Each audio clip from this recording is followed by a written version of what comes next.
Greetings, everyone. This is Cassandra Floyd, also known as the Daughter of the Fates.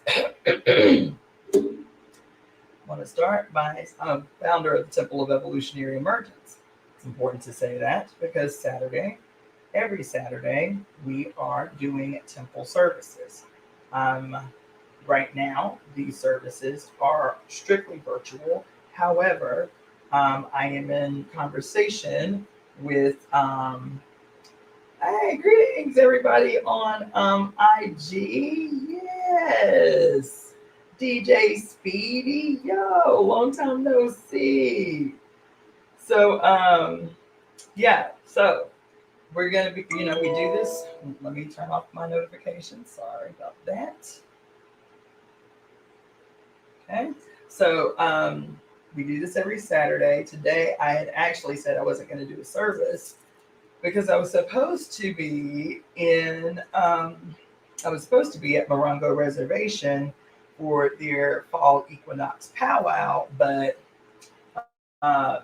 things happen, and the person I was supposed to be going with got ill, so we did not go.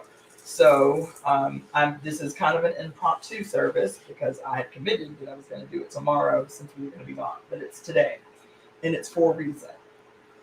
Um, I woke up. So happy equinox, just in case you don't know. For those who do, awesome. For those who don't, today is the Libra Fall Equinox. It is the official change in the season that represents, it's kind of ironic now that I think about it. It represents kind of the energetic slowing down of the seasons because we're shifting into that time of the year where in nature things are supposed to slow down and become more introspective and prepare for the coming winter months, which is supposed to be the collective rest that we take, of course, unless you are in the southern hemisphere. But this is greetings, my Amy, and happy equinox to you. So this is supposed to represent the time that we collectively in the northern hemisphere slow down, right? The days are getting shorter, and it's supposed to allow us or call on us to become quieter and more introspective and more restful and to take care of ourselves.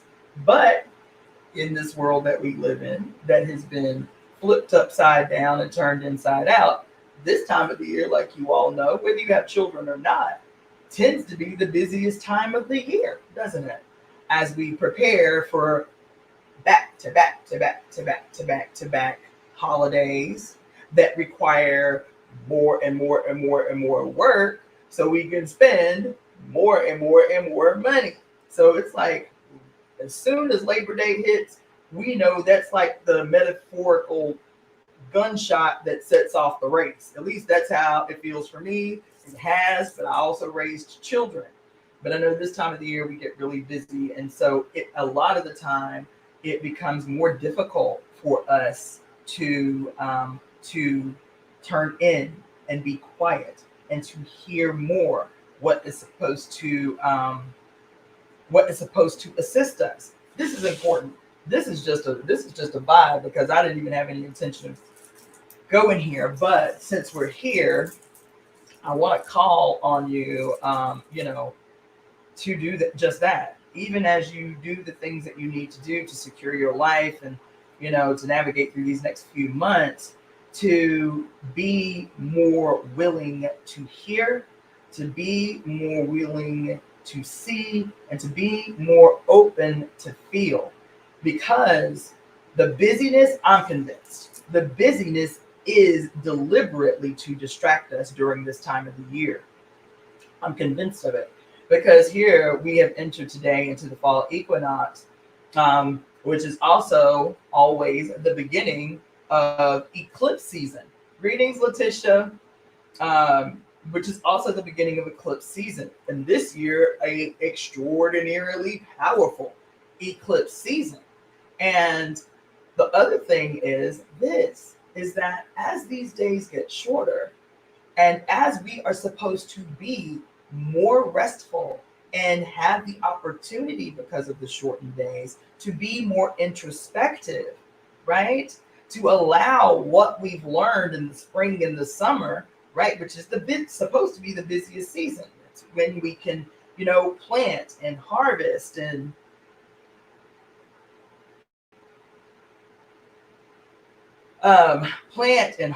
and so on.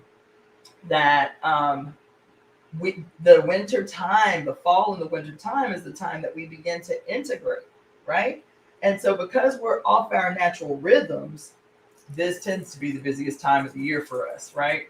And it's a distraction because this time of integration and restfulness corresponds with what we call the thinning of the veil. Here we are in Libra season. Here, here we are in Libra season. Here we are in the fall equinox. This is supposed to be the time of really radical discernment as we're integrating the information that we've gathered through the year. Metaphorically, we plant in the spring. You know what I'm saying? We things begin to shoot out and grow. You understand? And then we harvest in the fall. This is the integration. We harvest in the fall to prepare for that period of time where the dark reigns, where the dark is the night is longer than the day. We have done all the work and the integration and the discernment that we need to do in the fall to take care of ourselves in the winter. I'm speaking in metaphor, but this is where the metaphor comes from. It comes from lived experience. It comes from thousands and thousands of years of learning how to live in harmony. Yes, we learn how to live in harmony with the ebbs and flows of nature as opposed to antagonistically with these ebbs and flows, right? That's where mental illness comes from. You understand? That's where depression comes from. That's where sadness and grief come from, is living in an antagonistic relationship to your surroundings, living in an antagonistic relationship with nature, which is what we've been conditioned to do, you see. And so even though I am speaking in metaphor about a very real lived experience that we don't have a connection to, we don't go outside and drop no seeds nowhere, wait for the seeds to bloom, and then harvest what Mother Earth gives us, give a portion of it back to her, and then save the rest to prepare for the winter. We don't do that, you see. And so in this quote, our job, our career, our life, our kids, our running around, we are probably more now than we ever have been in the history of human beings on the planet, completely living in opposition to the natural rhythms of Earth, right? That's what, in my estimation, has made us sick, has made us insane. Now, I'm prefacing all of this for a reason. Today is the Libra equinox.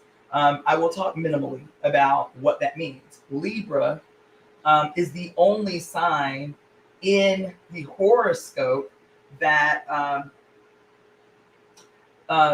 it's the only sign in the horoscope that is not represented by a living being, right? It is represented by the scales of justice. And this sign is the epitome not only of justice, because what needs to be preceded by justice? Discernment that emanates from heart, not head, heart, right? Heart leads us to be able to analyze everything that is present and then discern, judge from there. And then after the judgment is reached, that which harmonizes those scales or balances those scales, then action can be taken from there. Action can be deduced from there, right? whether that is reward or whether that is punishment or what have you.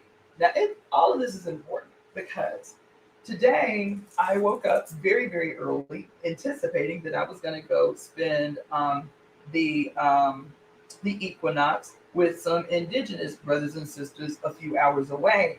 And when I got the news very early this morning that we couldn't go, I was kind of down. I kind of had an attitude. You feel me? I was like, oh, dang, you know what I'm saying? I hadn't made any plans for today because everything was centered around that. And I kind of laid in the bed a little while, kind of, feeling sorry for myself, right? And then I fell back asleep and woke up from a dream. So vivid, this dream. It was so real, this dream. And so that's what prompted me to get my behind up and get ready to prepare to do a service today. That that discernment, that being able to listen and hear and move accordingly. You understand? Like you all, like I just posted that I was going to do this live maybe an hour ago. And there's so many of you here right now tuning in, right? And I appreciate that so much. And it's important because the period is calling on us to not, quote, be our best self, but to remember that we are always our best self, no matter what we're going through, no matter what we've experienced, no matter what trauma we have incurred in this life, that the whole purpose of evolution is to reproduce the best aspects of ourself over and over and over again. Now, whether you recognize that you are your best self, whether you recognize or not that your ancestors, right? And this is through science, baby. I ain't even talking metaphysically, specifically right now. I am talking about the genetic lottery that is your DNA, that is the collection of all of the genetic probabilities and possibilities gifted to you by your ancestors. Every last one of them, all the way back to the beginning. That even with trauma that they may have incurred, that is too a part of the genetic lottery, right? That the whole purpose of evolution is to discard that which can no longer be used by the creature, by the entity, by the being, even if it's a flower, even if it's a microbe. Everything goes through evolution, and through its relationship, beings, creatures, plants, and animals, right? Through our integrated, intimate relationship with the body of the planet, in this great, beautiful ebb and flow of conversation and communication between the planet, Mother Earth informs that genetic material of what is useful and needs to be built upon to improve the species, and what needs to be left in the junk pile that can no longer serve the species, no matter what the species is. That's what I woke up on this morning. That girl, despite what have been what one would call setbacks, pitfalls, traumas, whatever, daily remember that right in this moment you are your best self. Your ancestors willed it so. And the reason that they willed it so is because Mother Earth willed it so. This is the nature of evolution. So when I'm talking about science and I'm talking about spirit, I'm talking about the same thing. Whether you want to create beautiful, metaphorical, mythological stories about scientific phenomena that is real and measurable, doesn't matter. It's two different languages saying the same thing. Okay? And so I want you all to remember today that you are always your best self. Oh. I want you to remember today that you're always your best self. That you are the absolute picture and personification of perfection.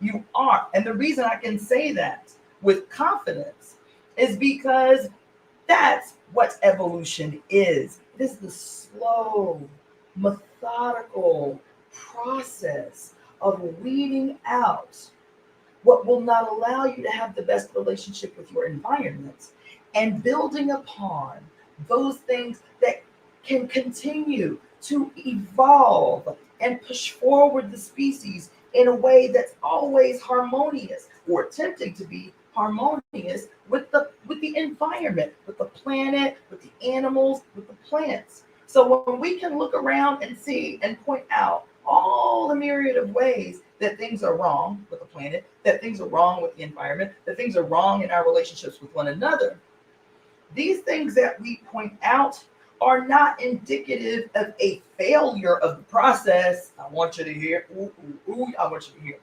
It is not indicative of a failure of the process.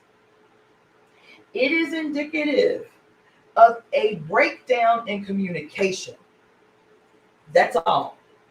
These things that we can point out, all the ways that we can point out how terrible everything is not a breakdown in the process that is perfect. The process is perfect. We have to redefine what perfection is. It is the constant ebb and flow. It is the constant learning and integrating. It is the constant process of discernment, not just here in the flesh, in the cells, in our relationship with one another, in our movement in the world. That's what discernment is. It's guided by the act of being, the act of existing is constantly teaching us something, constantly teaching the earth something about who we are and what she needs to do with us. You understand? And so it's a breakdown in communication, and that it is I don't want to say it's a breakdown in communication because what we're experiencing is deliberate. It is deliberate. Okay.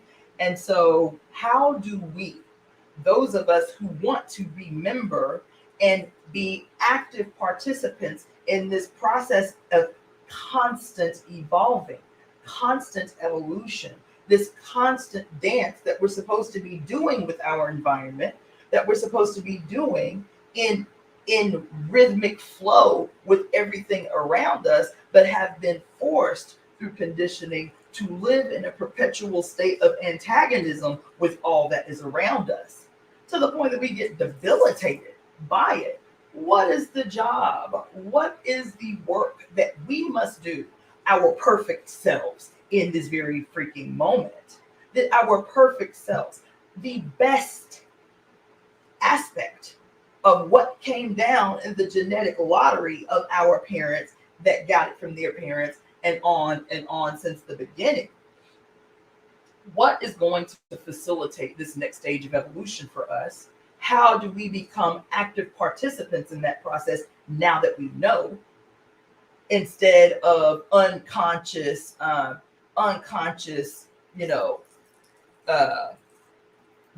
repetitors, unconscious repeaters of that which is supposed to have already been tossed in the junk pile, right?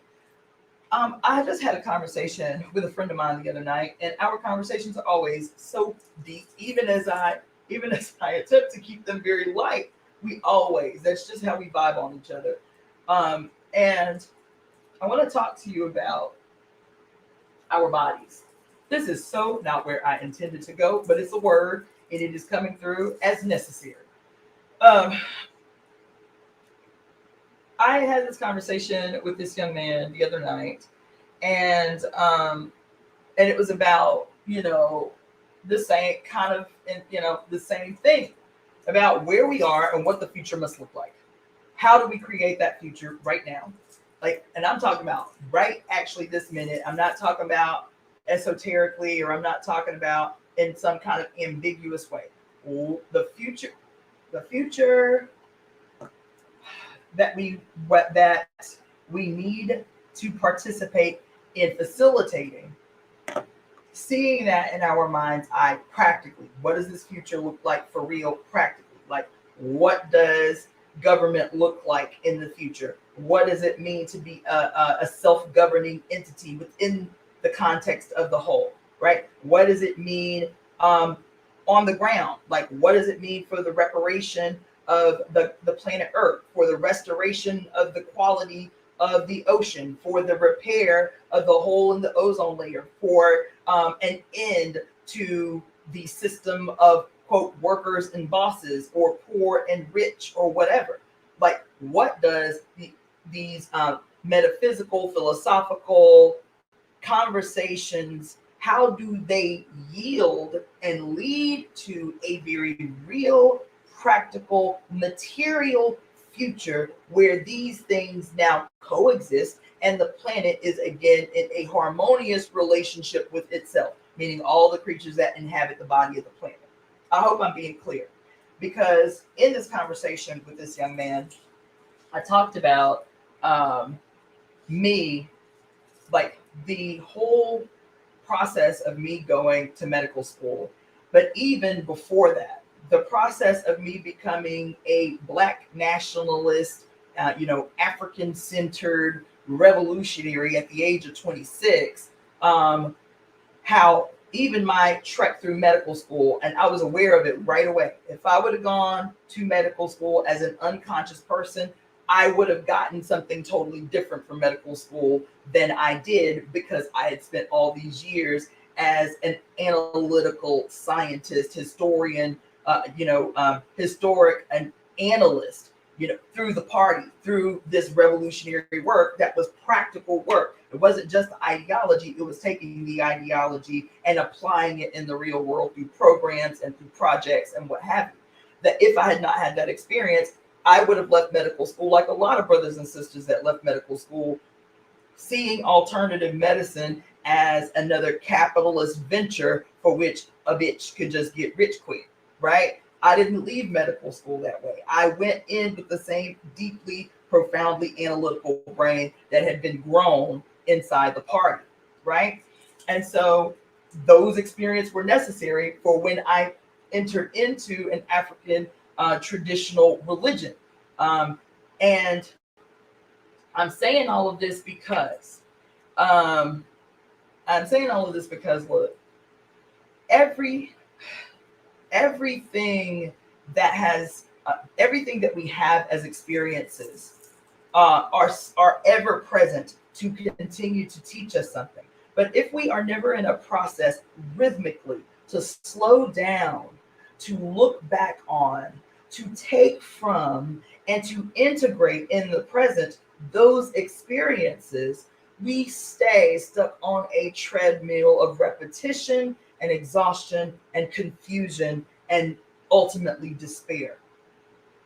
I hope that was clear, because I did a reading for the temple today, and that was what I was supposed to be spending these first 23 minutes doing, was talking to you about the results of the reading that I did on this spring equinox for the Temple of Evolutionary Emergence. And thank you, Letitia, because I was about to go off on a tangent before I made my point. My point was when I was talking to him about medicine, this system of these systems of medicine that I have practiced and studied for probably about 13 years now. Oh shit, longer than that. Longer than that, about 24 years now. Help me through that lens create analogies that help me understand kind of like the grander scheme of things. So the analogy that I used for him, because he's much younger, he's my children's age, was a person has been diagnosed with cancer, okay? And doctors, right, their automatic response to a diagnosis of cancer is, this is something foreign. We got to go in and get it. We got to go in and cut it out. We got to go in and destroy it with radiation and chemotherapy. We got to go get it. Cancer is the enemy. Cancer is the enemy. You feel me? What these systems of medicine have taught me and I want you to hear me, you understand, is that all things, all all is a part of self. All is a part of self. All. Those things that we call bad, those things that we call good, those things that we claim are neutral, all is a part of self. So with Cancer, the general idea, both in Western and in so-called systems of alternative medicine, is that so for example, in Western medicine, they say that by the time a woman is able to palpate a tumor the size of an English pea in her breast, it took 10 years for that tumor to develop. And that's where Western medicine stops. But in Eastern medicine and other systems of alternative medicine, they say that the origin of all, quote, disharmony or disease has a spiritual origin. Some say an emotional origin, but spirit and emotion to me are the same thing. I'll tell you why later. But it has an emotional origin. Something has happened at the cellular level that has caused that minuscule portion of self to forget how to behave with the grander group. Let me clarify. That cell that has gone rogue, because that's what Cancer is. It begins as a singular cell that has gone rogue. What do I mean when I say gone rogue? That cell that for whatever reason has been functioning normally in rhythm with the whole has somehow forgotten how to behave, forgotten who it is within the grand scope of the whole, has forgotten what the nature of its relationship is supposed to be with the rest of self. Is that too deep? Because I'm trying to simplify. Cancer is not enemy. Cancer is our body, our spirit's attempt to shake the shit out of us that something is horribly wrong within. That's what all disease is. It's an alarm call. All disharmony is an alarm call. Our body is not at war with itself. Our body is not at war with itself. When you sneeze or you cough or you have a stomach ache, it is an alarm call. It's an alarm call. Why? Because our bodies are perfect. Our bodies are always attempting to alert us, always attempting to say something's wrong. Something's wrong. And over time, when you ignore the alarm call, the something's wrong, because it may start out very minuscule. Headaches are not normal. They are an alarm call. You're a quiet one. It is still an alarm call. Your attention is needed here. Something is wrong. When you cough, this is an alarm call. Something is wrong with the immune system. Pay attention to it. Not go do something that's going to suppress it. A headache should not be addressed with ibuprofen. I'm sorry. Somebody's going to be mad. Because what you are doing is pushing the snooze button on the alarm call, child. Oh. Child, what you're doing with ibuprofen for your headache is pushing the snooze button on that which you should address right away. You understand? And then we push the snooze button, and we push the snooze button. We got a stomach ache. We take some Pepto-Bismol or some Tums or some bullshit. Pushing the snooze button, pushing the snooze button, pushing the snooze button. Until finally, After years of pushing the snooze button on the alarm call, now it is crunch time. Your ass got 10 minutes to be at work, and it takes you 30 minutes to get there, and you just push the snooze button, to the point that you may lose your livelihood or your life because you have let it go too long. You see. So I am making the analogy about rogue cells. Cells are self. Cancer is self. It is self. You understand? And it is a stage of self that now requires intervention of a magnitude that would never have come to be if we had listened to the silent alarm early on. If we had listened to the silent alarm early on, the gentle alarm, sweetie, this is something you need to address. Headaches are not normal. They are us trying to get your attention, trying to call your attention to whatever this is that corresponds. That's why I love this medicine so much, because it does demystify everything that has been made a mystery for the sole purpose of disempowering us. I'll talk to y'all about that later more specifically, but right now I'm using this system of medicine to create a metaphor. Those things that we acknowledge in the world as wrong or as terrible or as evidence that the world is going to shit or falling apart or whatever you're talking about, this is the late stage alarm call. All of these things are still unfolding and happening within the context of perfect self. Whew, y'all are not hearing. It is still happening within the context of perfect process of our relationship, not only with the planet Earth, but with the entirety of the whole universe as one.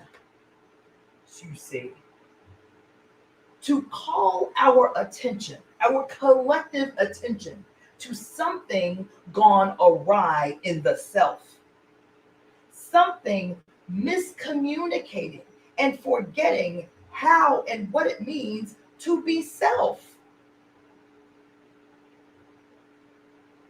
That's what I want to call your attention to on today. You understand? That's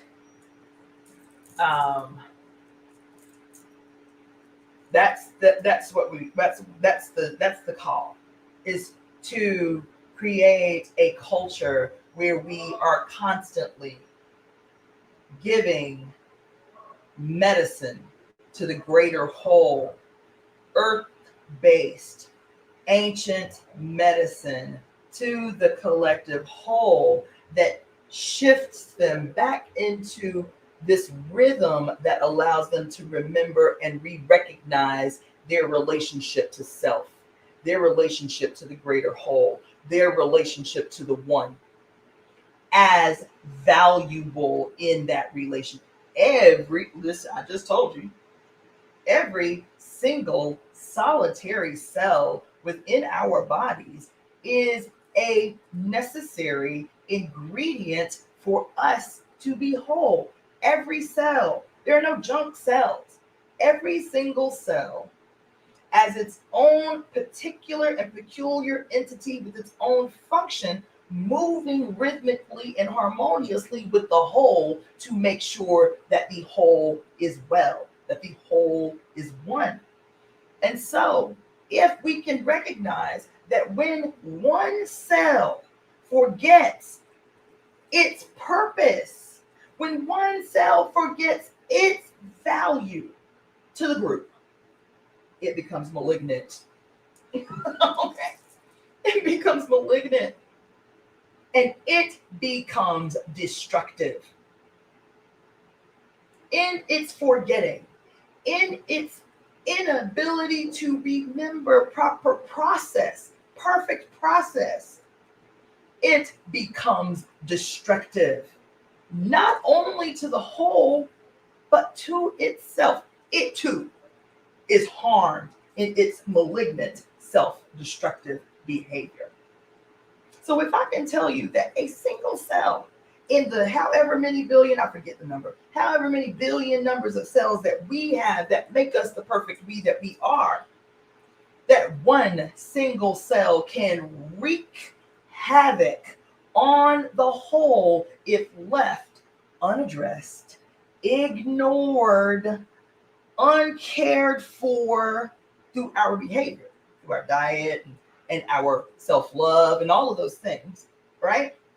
That cell can literally destroy the whole. What does it mean in the grand scheme of things to walk around a city like Los Angeles and to see human beings, individual cells in the body of the Mother Earth, individual cells in the greater cosmos, that is the one, individual cells sleeping on the streets, completely out of their mind with despair?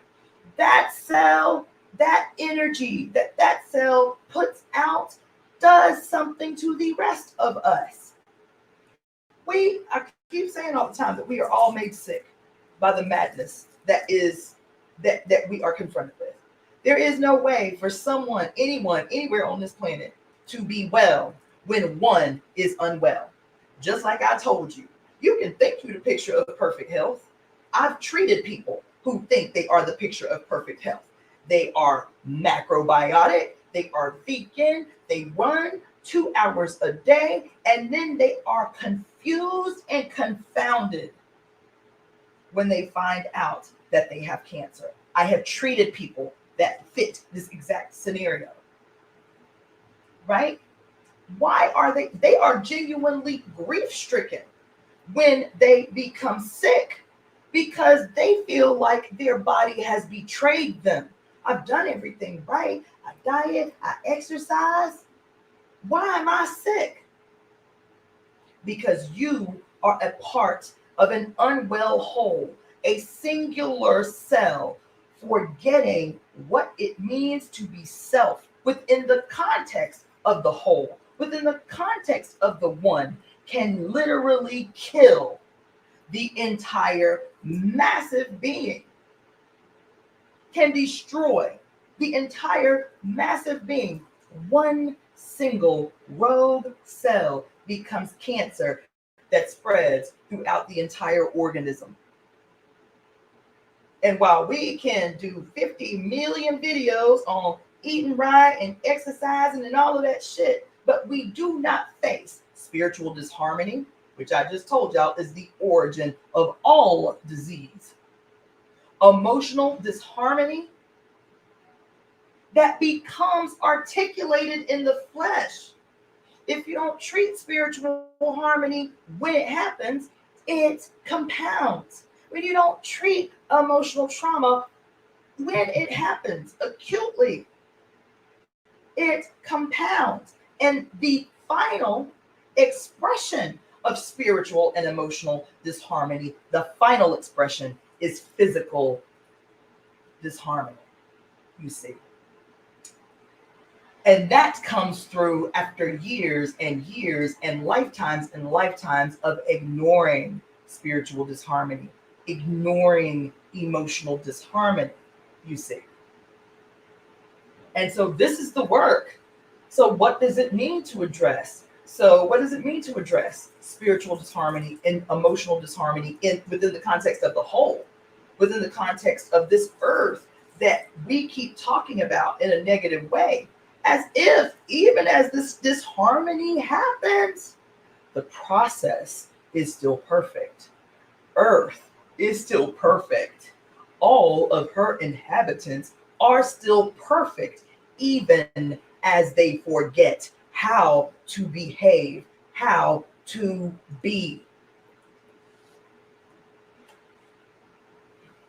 You understand?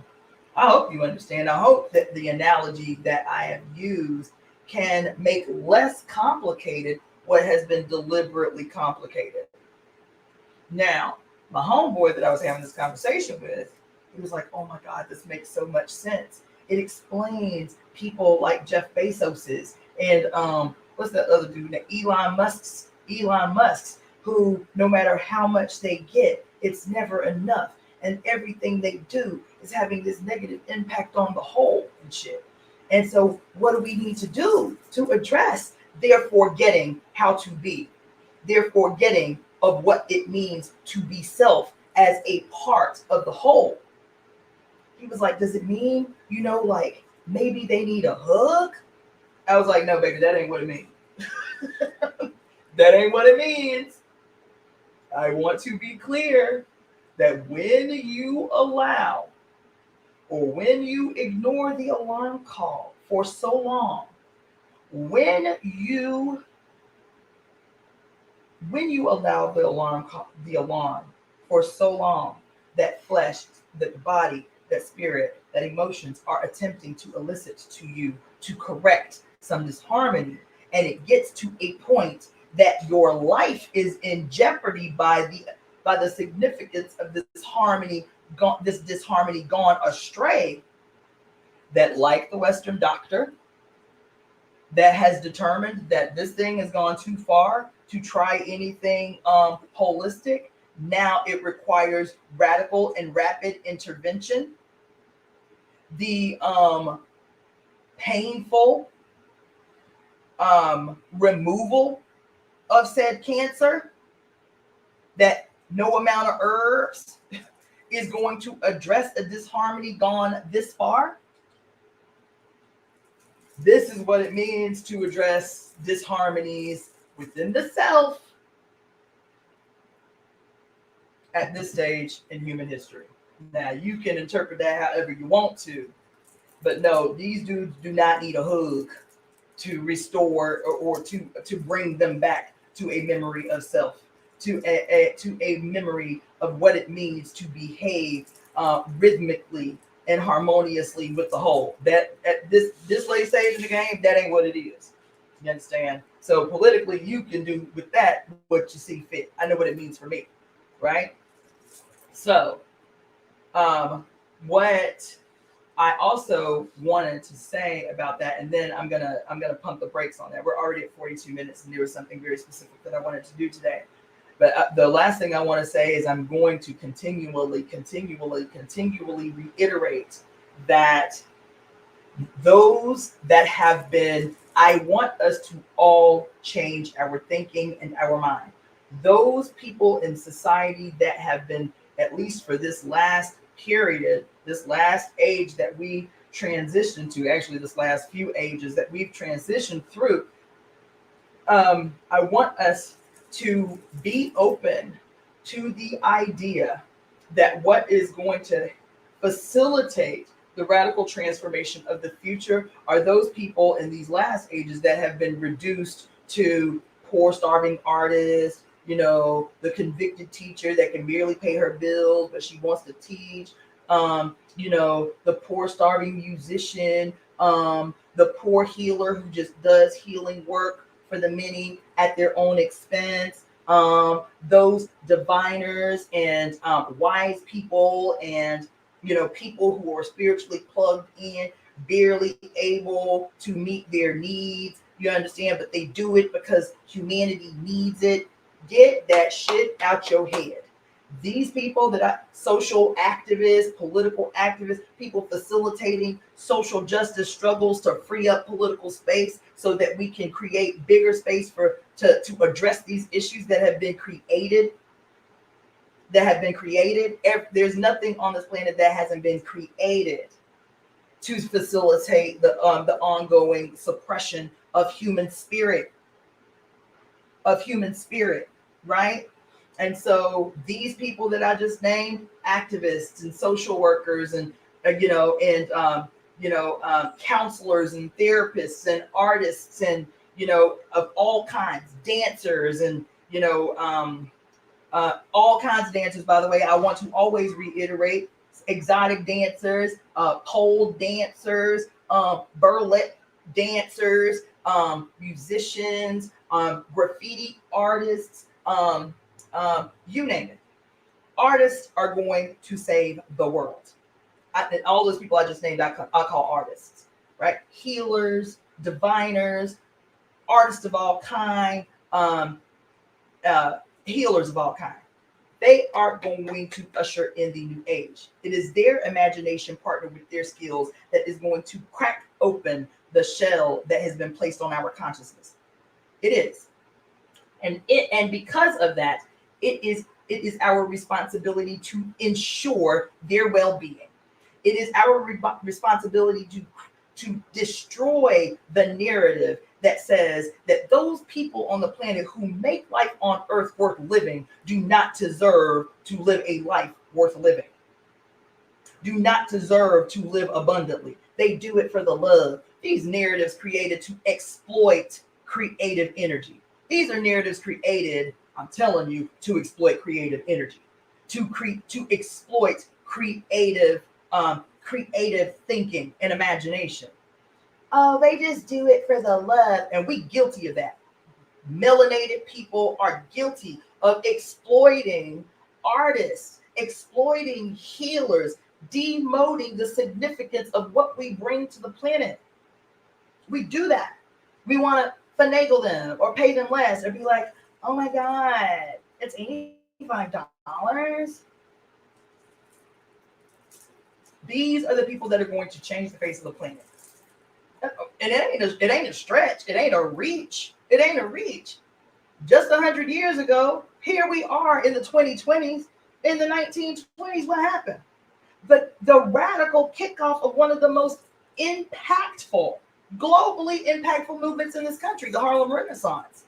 It changed the face of music. It changed the face of politics. It changed the face of political activism. It changed everything, and it radiated out all over the whole planet. But here we are in the 2020s, exactly 100 years later. What's the new renaissance of the age? Led by artists, led by creatives, led by great thinkers, led by healers, led by diviners, led by witches, led by keepers of the secrets of the dark, of the secrets of the moon. What's the new renaissance? How will that be kicked off? We literally about 14 months for the conclusion of this period that I've been talking to y'all about for 2 years now, where Pluto makes its official transition into the new age, into the Aquarian age. Not concluding, as far as I'm concerned, it's the planting of the seed. This America's first Pluto returns.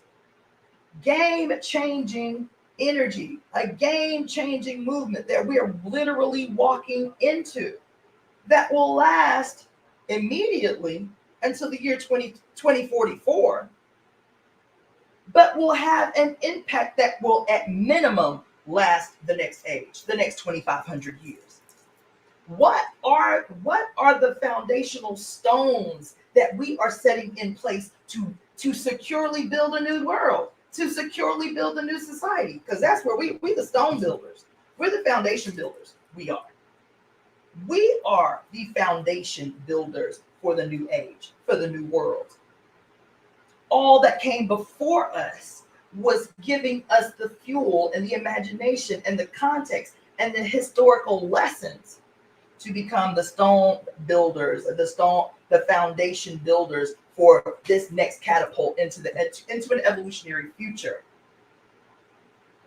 An artist will lead the charge,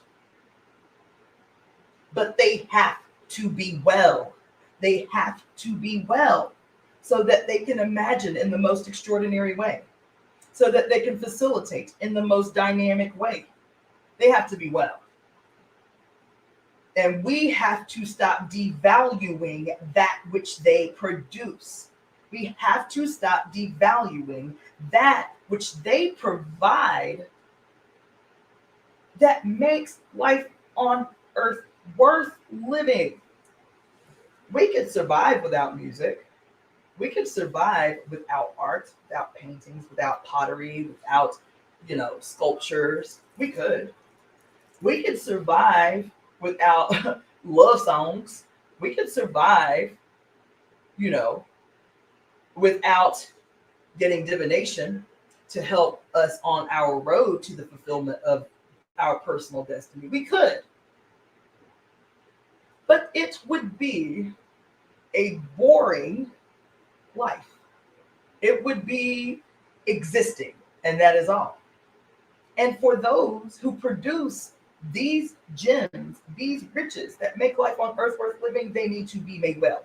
They need to be supported. They need to be held up, and they need to be paid the value of that which they produce, because they are going to change the world. They're going to facilitate the changing of the world. We're all going to change the world. We all have a role in it.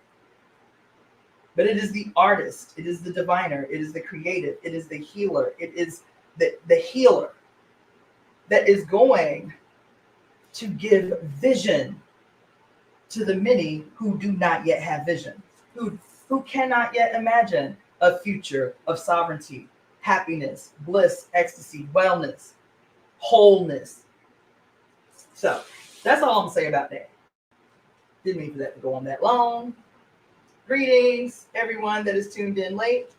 Okay, so I'm gonna have to reevaluate what my intention was for this particular that's what I'm gonna do for this particular service. So for those tuning in late, this is the regularly occurring Saturday service for the Temple of Evolutionary Emergence. My name is Cassandra Floyd. I am the founder of the Temple of Evolutionary Emergence. Okay, and there are going to be some big changes coming down the pike because there's jack moves that we need to facilitate. I need to facilitate, and so I woke up today on this equinox and decided to do a read for the Temple of Evolutionary Emergence. For those of you who do know, or for those of you who don't know, my primary method of divination for myself and for others is I read from the Medicine Woman Inner Guidebook, the tarot deck that corresponds to that. The Medicine Woman Inner Guidebook. I love this deck. I have several decks that I love, but when you talk about choosing a deck that literally feels like a living entity that is directly communicating with you, this is the only deck that I have that always feels that way. And I have some really beautiful decks. You understand? I want to shout out one because she's a personal friend of mine, and her deck is extraordinary. It's extraordinary. It's called the Dust to Onyx Tarot Deck. The Dust to Onyx Tarot Deck. It is a beautiful deck. It is worth every single penny. I read from it every now and again, but again, I trust my relationship with the Medicine Woman in her guidebook. But I do want to encourage you to look up the Dust to Onyx tarot deck, because it's a quote melanated tarot deck. It's beautiful, and it may speak to many of you. Today, I am going to be reading from. I actually already did the read before I got online, so I'm going to be talking to you about the results of the reading for the whole temple. This reading applies to the whole Temple of Evolutionary Emergence. There are official members, and then there are those that join for the temple services when I do lives. We're going to more methodically, initiate a membership process, but we're still in the infancy phases of the Temple of Evolutionary Emergence, which our anniversary is actually coming up soon. November 11th of this year will be our 1-year anniversary. So I'm going to talk to you quickly about the results from this deck, from this reading this morning that I did on this Libra equinox.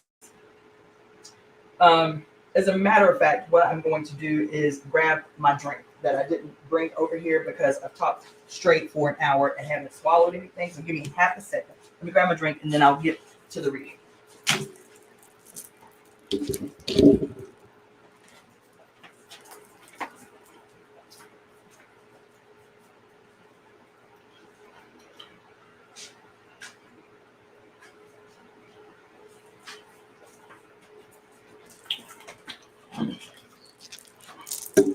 Okay. Thank you for that. All right. So let's get to it. So I do, most standard pulls are a 7-card spread, but I do a 9-card spread because that's what I do. Oya is my mother. She is the owner of the number 9, the beginning and the ending, the Alpha and Omega, she who rests in all spaces in between. So I do a 9-card spread in honor of Oya. So today I did a 9-card spread for the temple, and it starts with the warrior card. I love this deck because it also tells for people who are more familiar with the traditional tarot deck. It has those corresponding cards on the top. So it has those corresponding cards on the top. So the warrior card is the chariot card, the number 7 card of the major arcana in the traditional deck. So I'll just show you the card for a moment for those that are on IG. So it's the warrior card, beautiful imagery, right? It's the warrior card, which is also the chariot number 7 in the traditional deck. So I'll show I'll show each card to you for a minute, and then I'll talk about what the primary takeaway was for each card. So the warrior card, if you notice in the image, it's like this warrior surrounded by the rainbow, you understand, got the dove of peace, you feel me? Arm upraised, his stallion, upraised. He looks victorious. He looks like he's won. Doesn't look like he's off to war. It looks like he's finished his battle, right? He's completed the battle. This card is about resting, taking the time after your victory to rest and to integrate, but to also recall your successes, right? To recall your successes.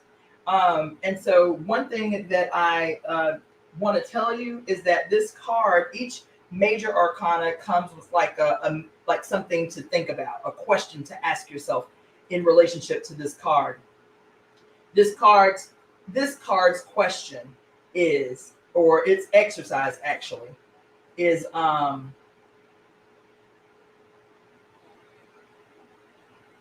actually, you know what? Let me backtrack, because the self question is important.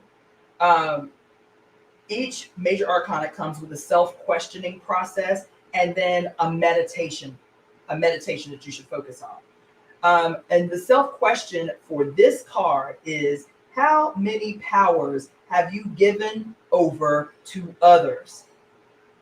How many powers have you given over to others? Which is timely for the introduction that I did. How many powers have you given over to others? Can you grow your own food? Can you teach your own children? Can you make your own clothes? Can you walk 5 miles? Can you feel comfortable alone?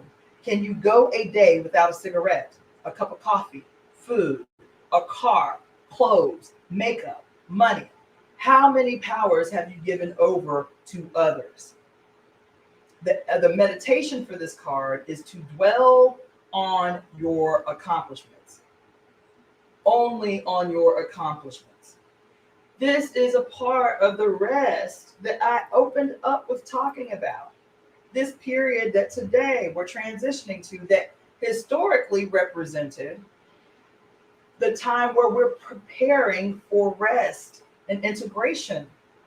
We're preparing for the shorter days, the shortening of the days, and the thinning of the veil, the time in the year where we are most apt to hear interventions from our ancestors, from our spirit guides, from our emissaries, from God, whatever you believe. This is the period of time through rest and integration that you're supposed to be more able to receive these interventions that help to prepare you for the next year, right? And so this card was right on time, because what I just spent an hour talking to y'all about, I didn't prep for. That was just to come through. I was going to open the gates, do the little reading for the temple, and then do personal readings on this thing. But this was what came through and was necessary to tell you today. Dwell only in this period on your accomplishments and prepare for your next successful experience by feeling it now, seeing it now, hearing your friends congratulate you on a job well done on this project you completed with such flair, right? Because it becomes really easy to focus on our past and lament and regret and I shoulda, coulda, woulda. This card is asking you to always be like the victorious warrior. To be like the victorious warrior, that no matter what is happening around you, you can recall successes in your life. You can always go back to successes in your life to, again, in this day and in this moment, feel like the victorious warrior. That's what the rest is. It is to rest and to think about success. Those things that you've already accomplished. Those things that you've already, quote, persevered through. Those moments where evolution was identifiable in real time, right?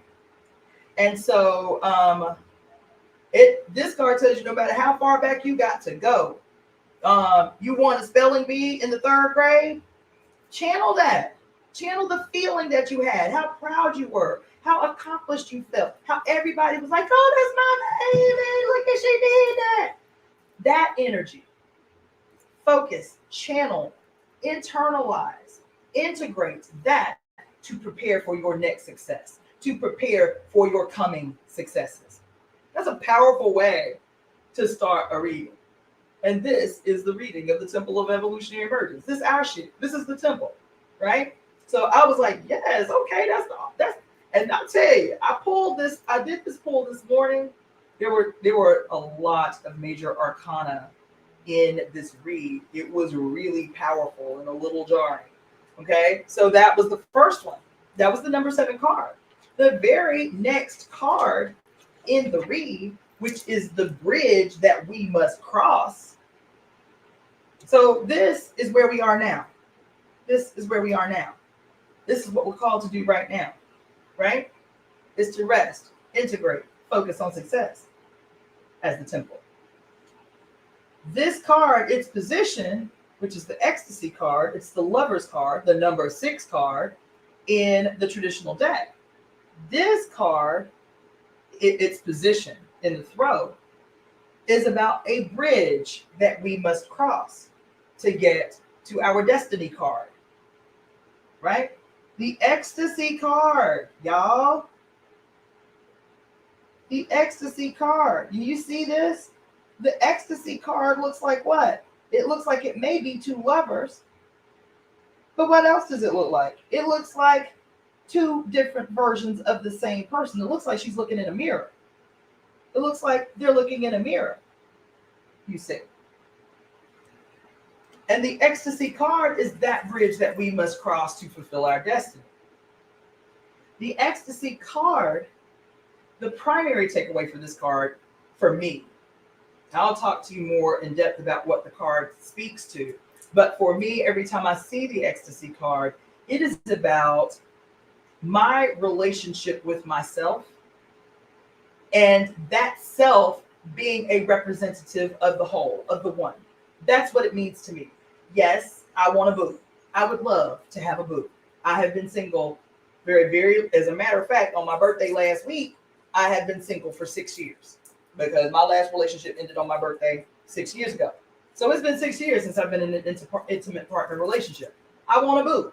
You understand? I want somebody to rub my booty. You understand? When I first get up in the morning, you feel me? Whatever. However, this card for me has never, in every read that I've ever done for myself, it has never felt like an external, people see the lover's card and they see the ecstasy card and they automatically want to think about an external lover, this person that's going to come into their life or whatever. For me, that's not what this card means, and it's not what it represents. This card, for me, represents those things that you would give to a lover, those things that we willingly and eagerly give to external lovers, right? Can you demonstrate those same acts of devotion to yourself, to the lover within, to the partner in the fulfillment of your destiny? That is you. That's your eternal you. Can you show that person the same adoration, the same energy, the same love, the same nurturing that you show, that you easily do for others, that you easily give to others? That's why it looks like she's in a mirror. You see, looking upon herself with deep, passionate love. Deep, passionate love, right? Can you be that to yourself, right? Can you, in that passionate love, so after you, quote, fall in love with somebody, right? After you get yourself a boo, what's the first thing you really want to do when you have established, y'all have established that this is love, right?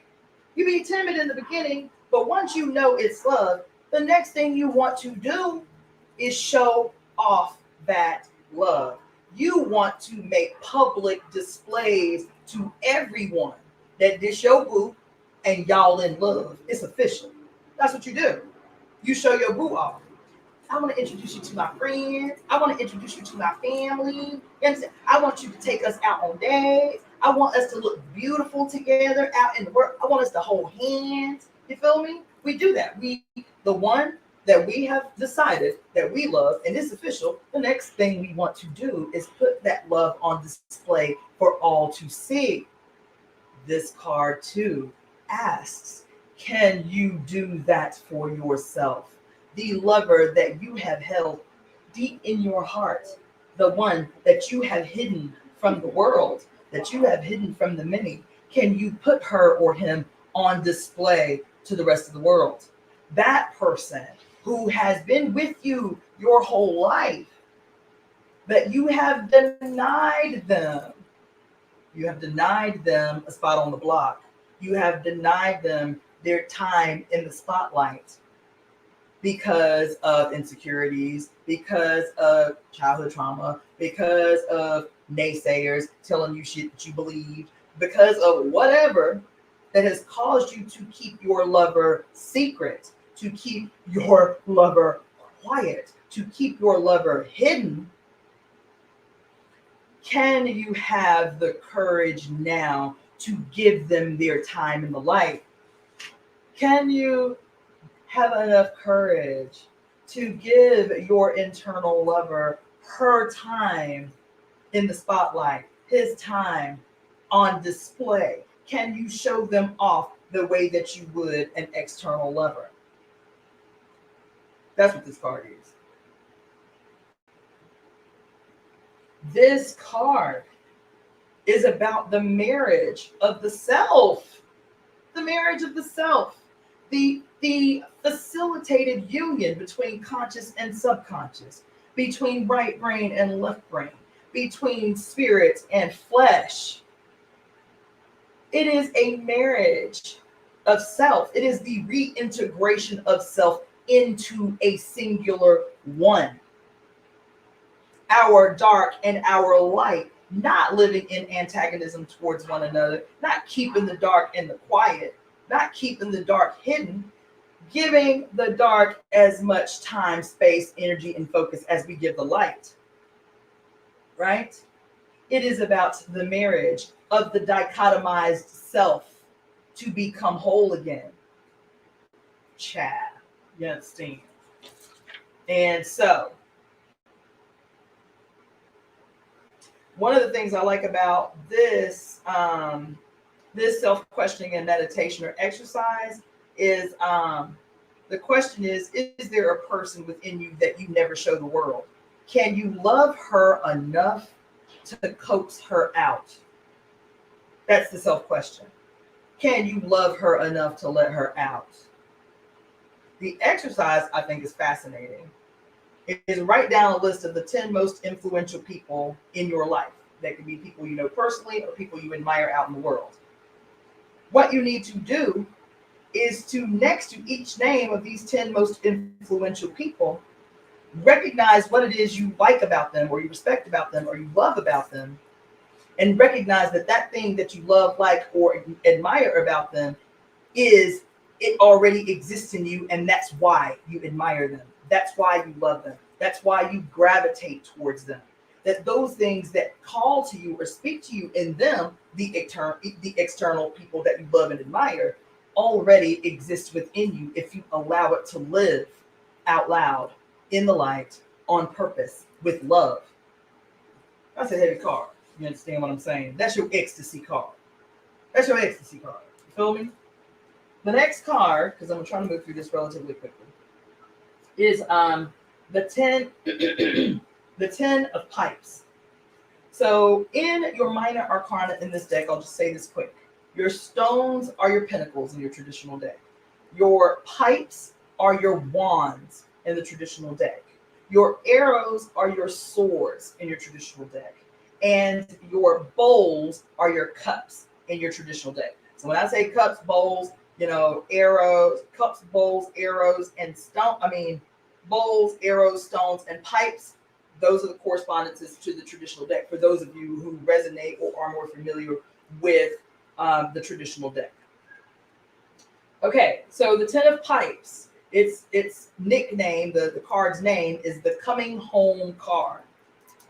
This is a dope card. This is the third card. This is in the third position. This position is our destiny. So what that means, it might be an immediate destiny, like something immediately that is important to you, or that you have, that you are addressing or want addressed, or it could be your overall future destiny, your overall destiny, this third position. This card is the 10 of pipes. So I'll show it to each of you for a moment so you can see the imagery, right? For those that are tuning in through Facebook and YouTube, right? So just for a moment, right? You see the imagery in the card. You see the pipes before her. There are two pipes. I want to point this out. There are two pipes before her. There is this long pipe here, and then there are the little, pipes. Actually, there might be three. No, there are two. Okay? So you got those pipes, and then you got the longer pipe. Yeah. Okay? The 10 of pipes is the coming home card. Okay? This card is about, it really flows so closely with our first card, the warrior card, the chariot card. It really flows seamlessly into this first card, because the 10 of pipes is again about recognizing what you have done. It is about recalling the adventures of your life, those things that you can look to as memories or stories of your life that were like, oh God, this is amazing, right? These moments of glory, these, like, I did that. Remember when I did this, and this, and such and such? Man, that was so amazing. That was so powerful, right? Recalling the adventures of your life as like your recalling the adventures of your life, also with the chariot card, recalling the successes of your life as the evidence of the wealth of your life, the experiences and the successes as your abundance, as the wealth that you already possess. Recalling these successes, these experiences, to forge forward future successes and radical experiences, to call through law of attraction more success, more radical adventure that enriches and enlivens your existence, your life, right?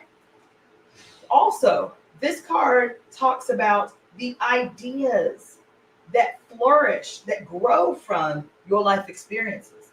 This card is telling you that you have accumulated, no matter your age, at this moment, right now, which I said is perfect, you have accumulated enough experiences and successes to forge a new beginning for yourself.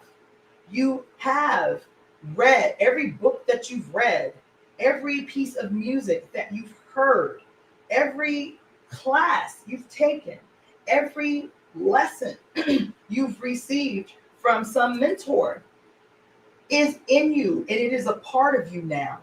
You have it. These are your experiences as well. You have these things at your disposal to create whatever your radical new is. The pipes in this deck represent two types of pipes. The pipes, just like the wand in the traditional deck, is about you as a physical entity, as an instrument through which spirit does what it needs to in the material realm. You are the instrument. Your flesh, your material experience is the instrument through which spirit can execute shit in the real world, in the material world. In this deck, there are two types of that instrument that personify the types of energy that we possess as physical entities, right? So you have the playing pipe, right? Where you exhale essence from yourself into this instrument that produces something bigger that everyone can feel through hearing it. Everyone can feel what your breath exhaled is trying to communicate through this conduit called the pipe. You understand? How is that represented in the us? We talk about the word conspiracy all the time. The collective exhaling with intention to ensure a desired or certain result. We exhale to do that, right? The pipe, the playing pipe, we know through our heart and intention, using this instrument called the pipe as a conduit to communicate what exists in us to the many through this instrument, you see. The other pipe is the smoking pipe. The smoking pipe, in this represented by this deck, represents the union, the harmonious union between masculine and feminine energy to receive and to give. To receive and to give, because the pipe comes together, right?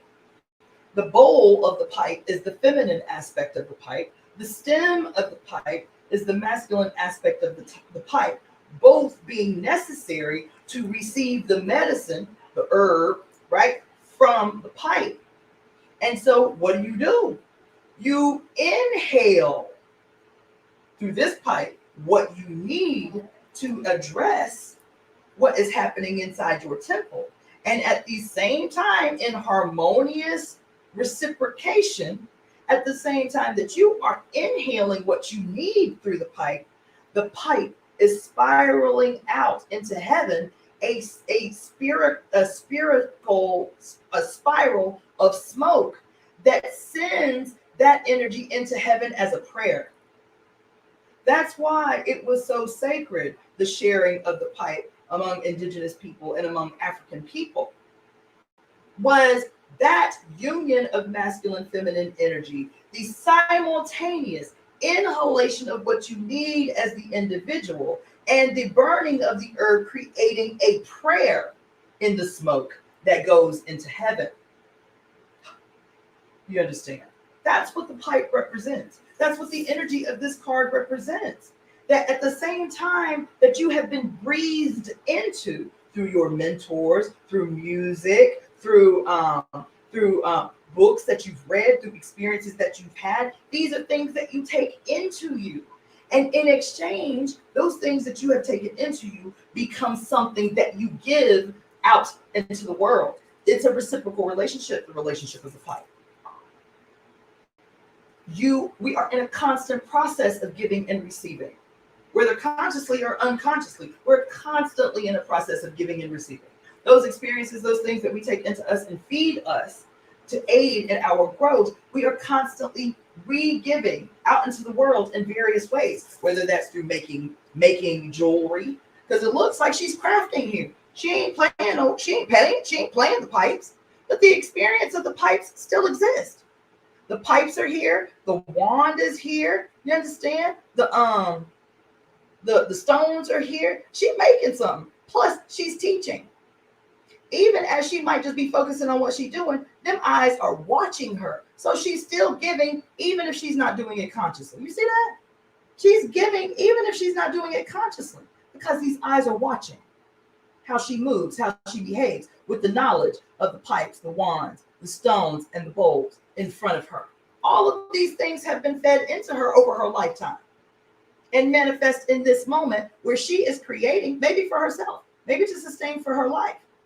But eyes are still watching. She is still teaching, even if she is teaching unconsciously. This is the energy of this card.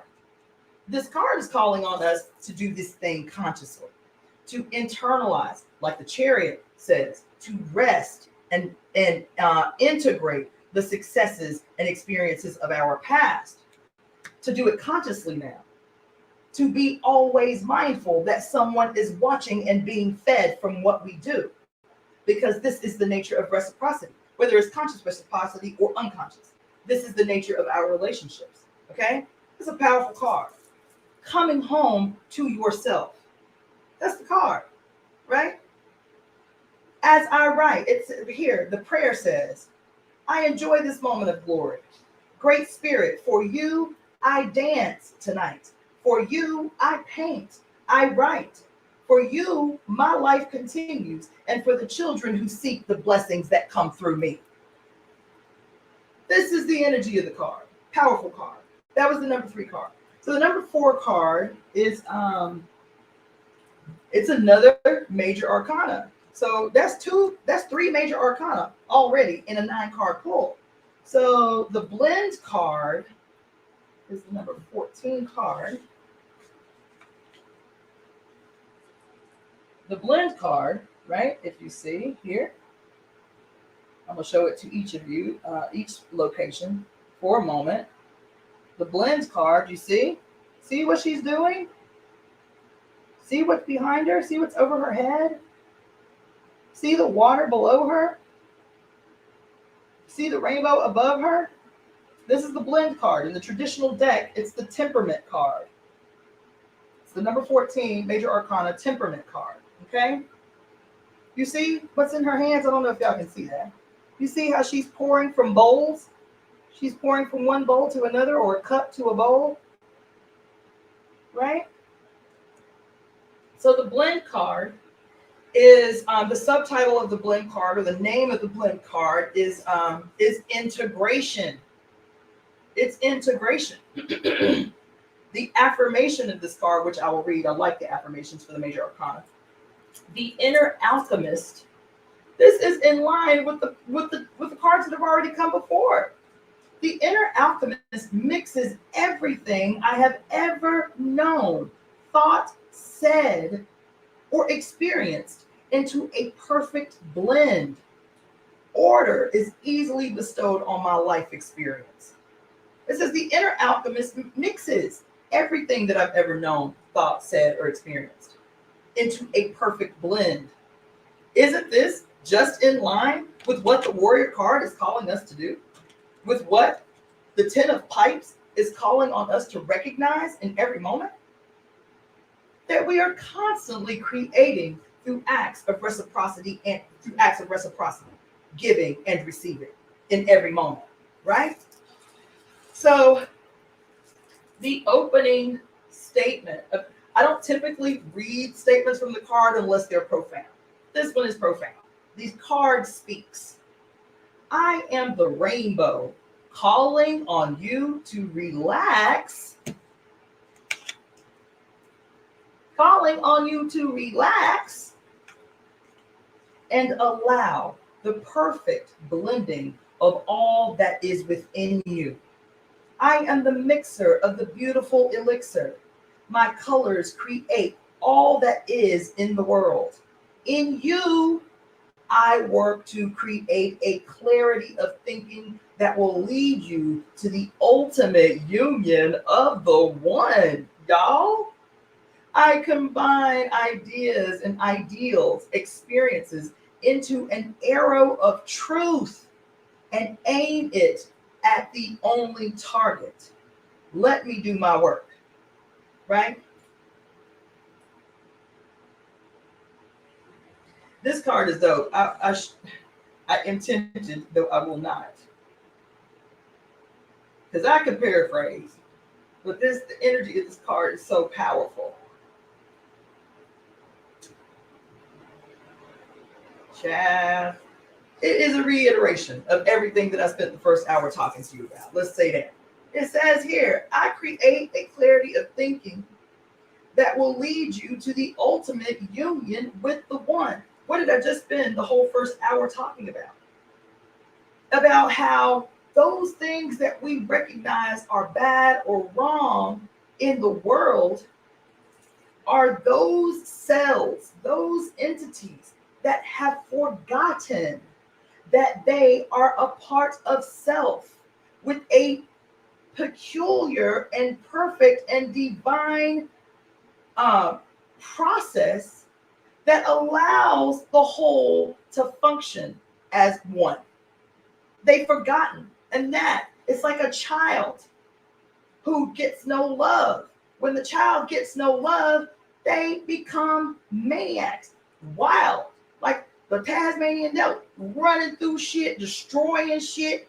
The malignant behavior of those that have forgotten their purpose, their destiny, and their relation, their important, necessary existence as a part of the one, as a part of the whole. They've forgotten. This has said, I want you to use what you have, to use what you have been given, to use what you have received throughout your life. Rest, though. You can't do this shit without rest. You cannot see without rest. You cannot hear without rest. You cannot feel and intuit without rest. You cannot integrate all that you have received without the rest necessary to look back over those experiences and successes and make them applicable in the now so that you can create this future where there is an ultimate union of the one. And all of us play a role in that. This is the blend card after having the lover's card, which tells you that those gifts that you've hidden secret, that you that you've kept quiet, that place, that intimate you, which is spirit, which is your ancient self, that you've kept secret for fear of ridicule, put that motherfucker out on display because she has something to say to the whole. That's the lover's card. That's the ecstasy card. Allow her to live out loud and on purpose and in the light, no matter how dark you think she is, no matter how crazy people may think you are. Let her live because she is the bridge.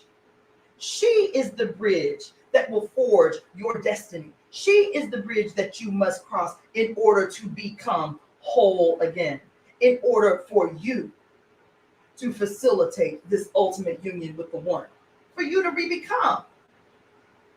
This is the read so far, and this is how this thing falls every time. Profound, right?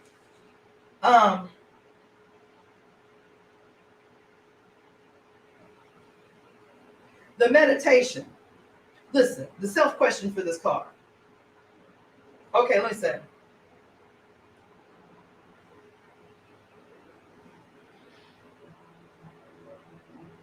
Yeah, it says, the last statement of this card says, you are the actor, meaning every last one of us. You are the actor. I am this is spirit talking, baby. I got chills everywhere. I am the integrator of your actions. Take time for me. Temperance, the divine blending happens automatically whenever you relax. It does not require force. It does not require your deep analytical, hyper pontificative,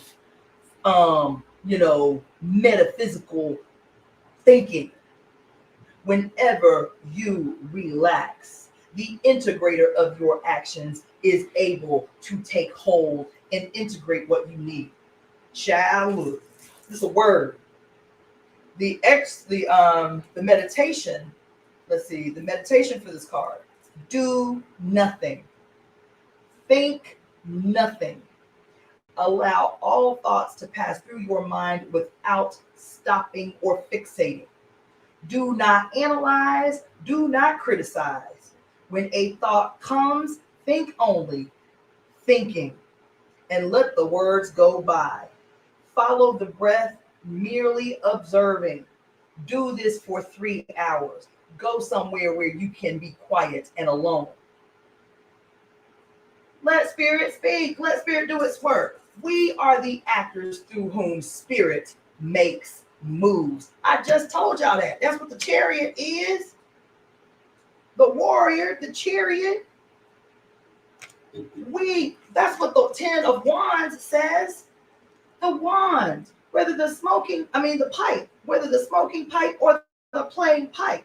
You, physical beings, are the instruments that I need to make things happen in this world through the acts of giving and receiving, through the process of rest and relaxation, integration and action.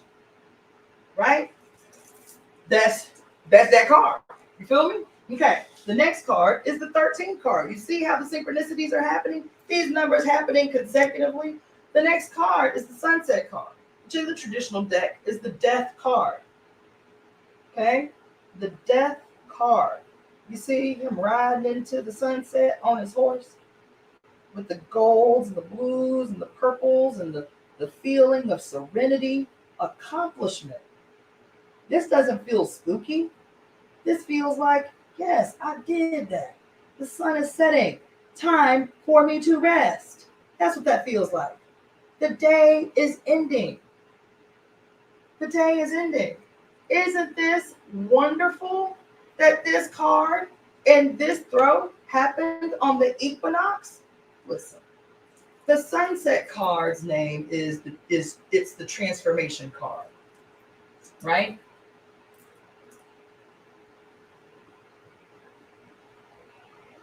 Challenge. The sunset card is in perfect harmonious alignment with the rest of this reading. You get a sense of serenity when looking at this card. Not fear, not uncertainty. You are going into the future. He's walking into the future with a sense of calm and serenity and certainty. Like, yes. Right? The affirmation for this card says, I accept the changes that will come through higher states of consciousness. All change works to bring about my freedom and my good. I let go, and then I am free. Y'all ain't heard? I let go, then I am free. Tell me these cards aren't falling like they were talking to one another on this day. I let go, and then I am free. The whole cards, I read 4 cards, 5 cards in. What's the overall theme? Relax, integrate, relax, integrate, think, be happy in your body about your successes and your experiences because they have led you to this moment where you deserve to rest. You deserve to relax. Child, this throw is all on time. You understand?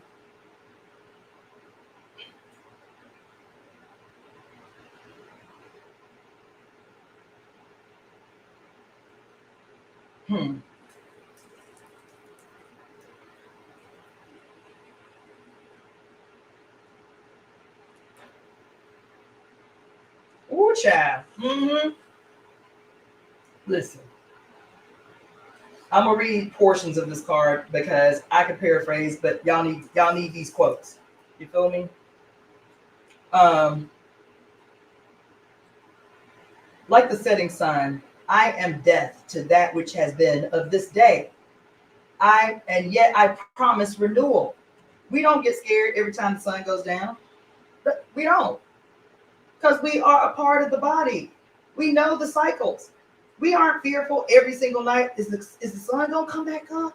Is the sun gonna come back up? We ain't that. We are certain that the sun will come up again, right?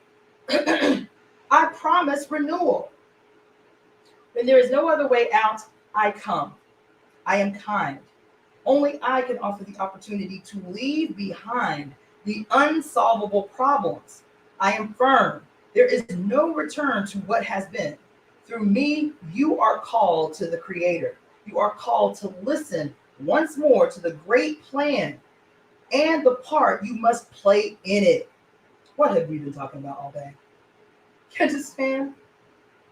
I am the end of life as you have known it, and I am the beginning of what you have not yet imagined.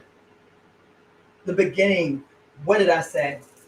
Early on, I said what? The artist, the musician. You understand? The healer, the diviner. We are the foundation stones that facilitates the beginning of that yet not imagined. We are the ones that can create that image. You understand? It says, when you see me coming, be open to change. I am a warning. I tell you that the patterns through which you are working are leading to your end. In your body, what up, baby? I said, oh my God. I am a warning. What did I just make the analogy of the cell gone rogue is? It's an alarm call. It's not working against you. It's actually working to your benefit. It's an alarm call. Here, the card says, I am a warning. I only pulled the cards today. I didn't analyze them like I'm doing for you. I just pulled the cards. But intuitively, an hour ago, I'm saying the cell's gonna ride. It's still self. Has been warning us all along. Alarm call. Hello, you need to address this. Here, she is reiterating the same thing in this pull, y'all. In your body, I am constantly taking old cells to make room for new. Every few years, your body is totally recreated in the form of your thoughts. You create the body through your intellectual patterns. Change the pattern, the thoughts, and the image, and you change the form. Restructuring the mind is restructuring the body. Right?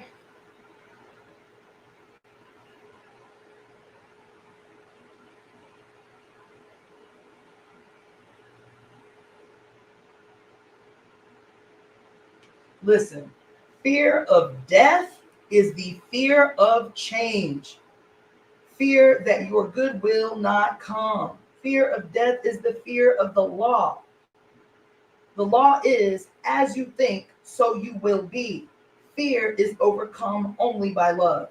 Thinking love thoughts fills your being with love. As the sun sets each day, I ask you, have you taken this opportunity to change? Have you used this day to grow in love, to fulfill your purpose? If not, I'll be coming around again. I will appear more and more ominous as you need. I will strike fear into your heart if that is what it takes for you to change. For I am kind. And if you use the power of your life, I come only when all is done, to bring you gentle respite, to escort you on to higher places, to lead you to the one. The self-questioning. Yes, grow in bravery. Yes, yes, yes. The question is, am I taking the opportunities for growth that are presented to me? Or do I wait until I am pushed by a difficult situation? Can I get a clap? What did I just say an hour ago? I had not read. I just pulled the card, y'all. This is a reiteration of what I have said. The alarm call that is our perfect body telling us something is off, something is in disharmony. Address it now while I am gentle. Address it now while you can. Address it now while it is small. What does it say? I'll keep coming back more and more ominous until you get the message, until it's cancer that you're addressing, until it's, hole in the ozone layer that you are addressing. Listen, right? Am I taking the opportunities for growth that are presented to me gently, willingly? Or do I wait until I am pushed by a difficult situation and forced to evolve, forced to grow, which is painful? Do I learn by going ahead into more love, more creativity, or do I wait for struggle to be my teacher? Listen, do I learn by going ahead in confidence, in courage, you understand? In rest, in relaxation, in integration, gently and lovingly, in art and love and creativity? Do I go forward? Or do I wait until struggle? Do I wait for struggle to be my damn teacher? Y'all ain't heard. Y'all ain't heard. This is a word I am delivering through these cards on this day, child. I have goosebumps everywhere. You understand? I pulled this pull literally 20 minutes before I got on this call with y'all. So I didn't have time to write down and take notes. I'm reading straight from the book, but I spent an hour talking to you before having even read in the book what these cards were supposed to mean to y'all today. This is the integration of intuition into the cells and flesh of who we are. Being able to feel without thinking what needs to be said, allowing spirit to come through us as open vessels, like the pipe through which we blow or the pipe through which we smoke. Being in tune with that and with confidence, moving as spirit wills us to. That's what happened the first hour. Child, look. Yep. So the next card is the Ace of Arrows. The Ace of Arrows. Now, I love this deck because I have always felt like the traditional deck is too patriarchal for my spirit to even resonate with. And so in the traditional deck, the arrows is the swords. And we always see the swords as bad, as warnings, as bad, right? But in this deck, the arrows recognizes that the sword has multi-purpose. The sword can harm or the sword can defend. The sword can harm or it can defend. It can preserve our life or it can end our life. It can protect someone else's life while simultaneously ending another's. You see that? This is reciprocity. This is the giving and the taking simultaneously that unfolds, that we talked about with the pipes. Same thing with the arrows, or the swords. The swords can be used for good, or the swords can be used for evil. That's why I really rock with the traditional deck, because it's always like doom and gloom with the swords. But with the swords and with the arrows, which have the same function, the same dual function, the arrows, swords, according to this deck, it isn't what do you call it? It's not an anagram where you can switch words, you can flip words, and they make another word. The sword also can be shifted around to words. Swords can become words. That is the function of the arrows and of the swords, that the dual nature of these instruments that come from within can do harm or can do good, can speak truth or can speak lies, can speak life or can speak death. This is the function of the arrows card, of the swords in the traditional deck, you see. But if you are narrow-minded in your thinking, like patriarchy tends to be, then all you can see is doom and gloom in the swords, right? So I had to preface that way. In this card, the Ace of Arrows, you see the goddess behind her. Her eyes are closed. You see where the bow, where the flower of the arrow, the bottom of the arrow is positioned at her heart chakra. You understand? And it's facing upward through the upper chakras into heaven. You see that the point, let me show y'all too. You see that the point of the arrow, where is it directed? It is directed at the third eye of spirit, going through her upper chakras, from the heart, through the throat, through the third eye, and the crown chakra, where there she meets, which is her target. She meets heaven. She meets the goddess. She meets the 1,000-petaled lotus known as her crown chakra that connects her to heaven. You see? You see, she has the bow in her lap. Why is that significant? She has the bow, which is intention, which is the power, which is the energy, which is the strength required to propel that arrow. Without it, she can't do nothing with that arrow. Without the bow resting in her lap, which is what? Her connection to earth. It is her connection to her sexuality. It is her connection with her ancestors, which is where which is connected to our root chakra. We are connected through our root chakra to our ancestors.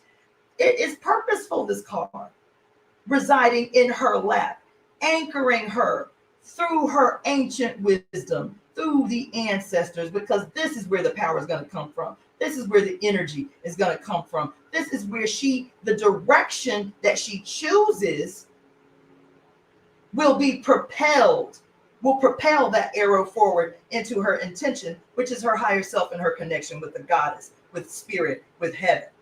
You see on her shoulders, very faintly, the wisdom of the owl and the courage and the integrative spirit of the wolf. Right there on her shoulder, all discreet. The wisdom of the owl, the courage of the wolf. You understand? Child, look. You feel me? This is the Ace of Arrows. Okay? The name of this card, the Ace of Arrows, is the will to do. The will to do. Okay? I'm not going to read the whole card, but this card is the I am card. It's the I am card. You feel me?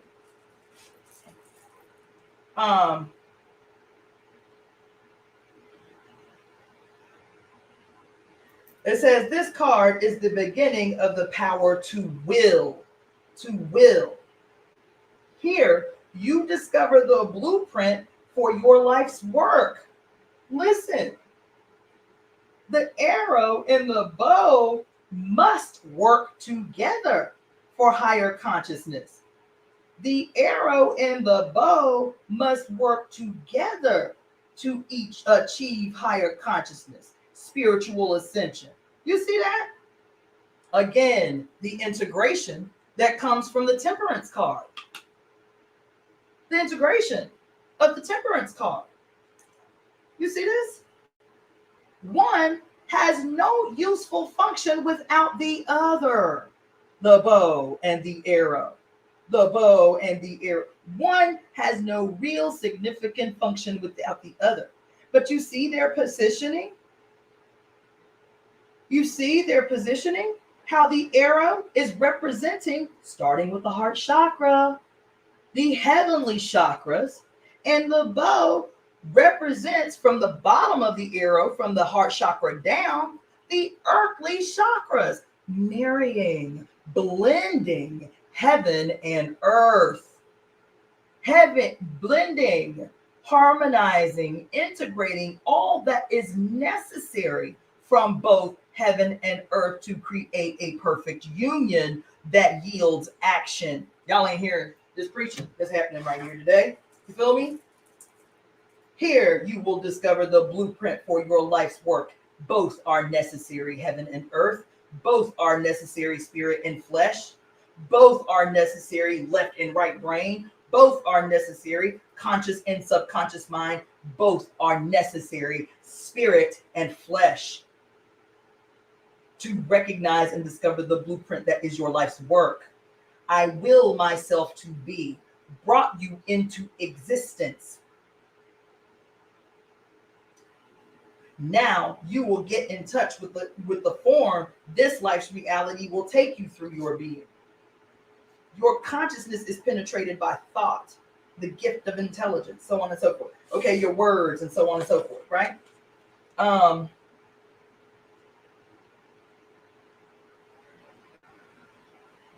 read this. Throughout the suit of arrows, you will find the coyote, often known as the trickster. Thoughts are also tricksters. They can fool you. Modern day advertising is a clear example of how words, aka swords, can be arranged to make you feel you are getting something you are not, harm you, right? People in your life may also use words to fool you or even themselves into believing that you are at fault. You should do something that you feel you should not do. Become aware of the power of your words to do these things. Notice when your own words are out of alignment with how you are really feeling. Truth is a combination of several ingredients. It is the congruence between your feelings and what you say. It is also saying what you feel in a way that most recognizes the principle of divinity in all things. Recognizing that words can harm or heal, can wound or help, right? In other words, tact and right timing are a part of speaking the truth. Knowing your whole self is at its basis. The owl in the suits of arrows stands for wisdom, the wisdom that looks at the experiences of the effect of words on all who hear them. Aren't we always talking about this in the temple? Being mindful that every word has an action that attached to it that exists forever, that lives forever, right? Wisdom decides a course of action based on the experience of self and the wisdom of the ages. Trickster words may cause you to take whatever action gets you an immediate benefit without regard for the outcome or its effect on other people. Words of wisdom will have the ring of the teachings of the masters of life. They will sound eternal, applicable through the many situations, the many ages, and the many times. Words can heal or steal. Now is the time to contemplate just what words you hold in your mind are doing for you and others, doing for you and to others. What meaning are you giving your life as you defined your experience to yourself? How are you valuing what you do? You are not the words themselves. You are in control of them. They are your tools. You will become the master craftswoman with these words. Words describe life, but you are the willpower behind them. Only you can act on them. Aim and take command, baby. Yo, moving right along. The Five of Pipes is the next card. I'll make this as quick as I can. I think we got 2 more cards after this. The Five of Pipes. I'm going to show it to you really quick. Take aim. You see she's playing the pipes in this card. Looks like she's playing to this little deer in the corner. You feel me? Take a deep look at everything that's happening in the card. Okay? Take a deep look at everything that's happening in the card. All right?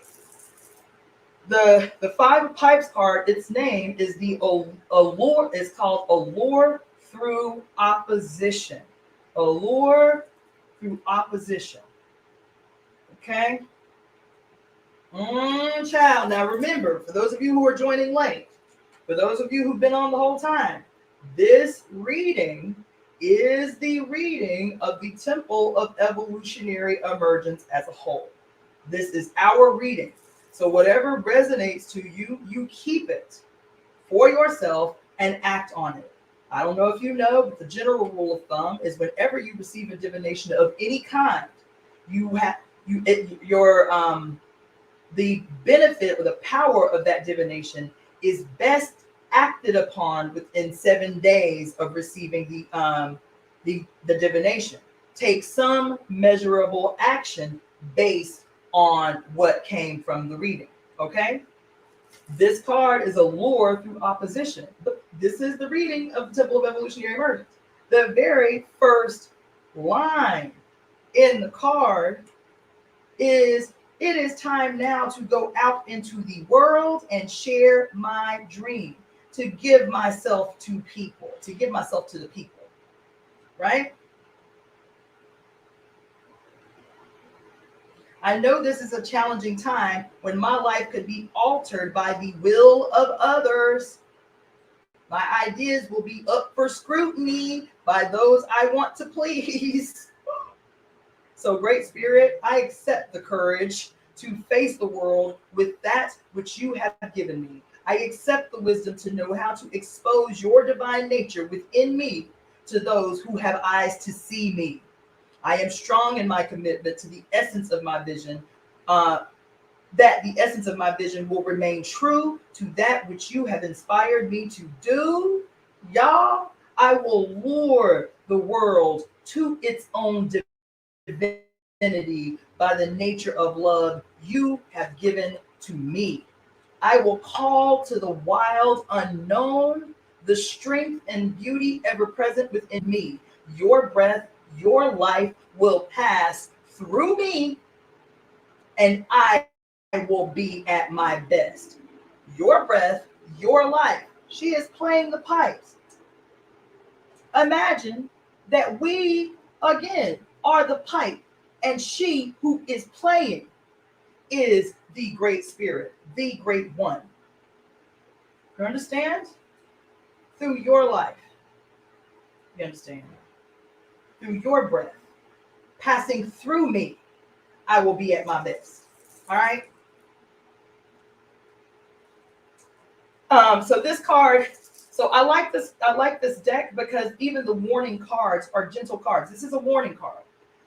This card is calling on you to be mindful, to not, and I am guilty, to not be triggered to defend your ego when someone stays in opposition to you, to your vision, to your dream, to what you say, to what you are attempting to do.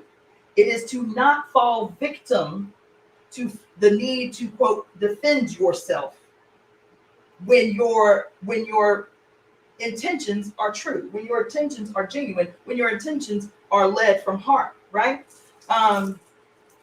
It says not all forces are yet aligned with your dream, and it may cause your mind to wander from your vision. You may have, listen to this, y'all, you may have friends or relatives who disapprove of your dream, of your vision. You may be surrounded by those feigning friendship and are envious or hateful. The world may not currently accept what it is you have to offer. It is time to face these things and to lure the universe to accommodate you, holding always the highest good that you can imagine, and begin with courage to enter the unknown. You are stepping alone into a force field much larger than yourself, and you are seeking only one prize, that the cherished central key to your dream. You understand?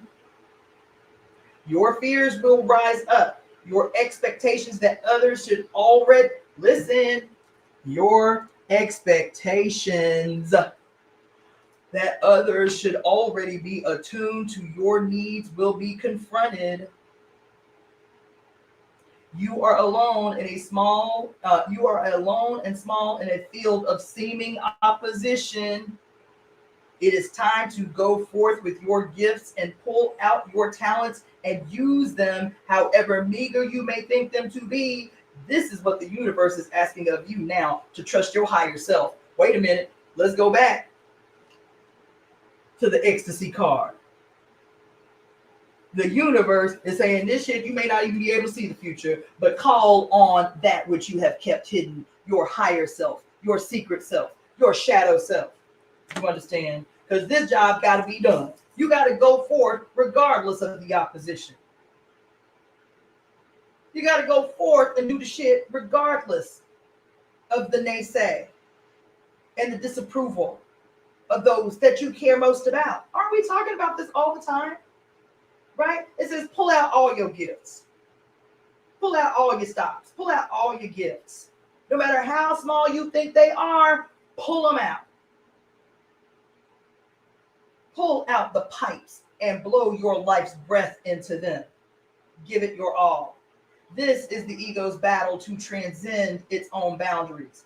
It is a time of interpersonal breakthrough and growth. You are coming to terms with life around you. This is creative conflict. And this is creative conflict, or the therapy stage of a relationship, or a cleansing intensive. All of your energy is called forth to empower you. Play for all you are worth. Your higher self is being pulled through, and the world will respond. Remember, attachment to ego is not just self-centeredness, but it can be the stubborn holding on to an old and less creative self. Remember, attachment to ego is not only self-centeredness, but it can be a stubborn holding on to the old and less creative self. Free those ego boundaries. Soar beyond old limitations. There are wonderful things you wish to do. Take the chance now. Oh, oh, oh, oh, oh. Cha, cha, cha, cha, cha. The next card. I'm trying to wrap this up. The next card is the Six of Arrows.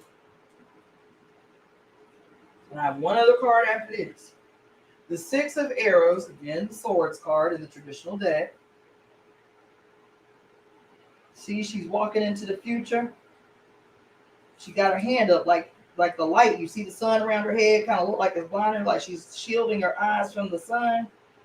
But she's still got that right foot forward. She's going, regardless. Right? The Six of Arrows. The name of the card is End Struggle.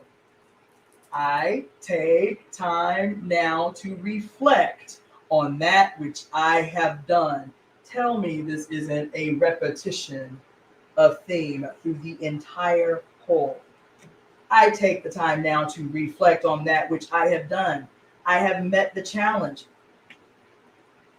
of the warrior card. I am victorious. I've won. Hands up, horse up. We celebrate success. I have met the challenge. The struggle is ended. But my consciousness seeks to overcome the conditions that led to the struggle in all beings.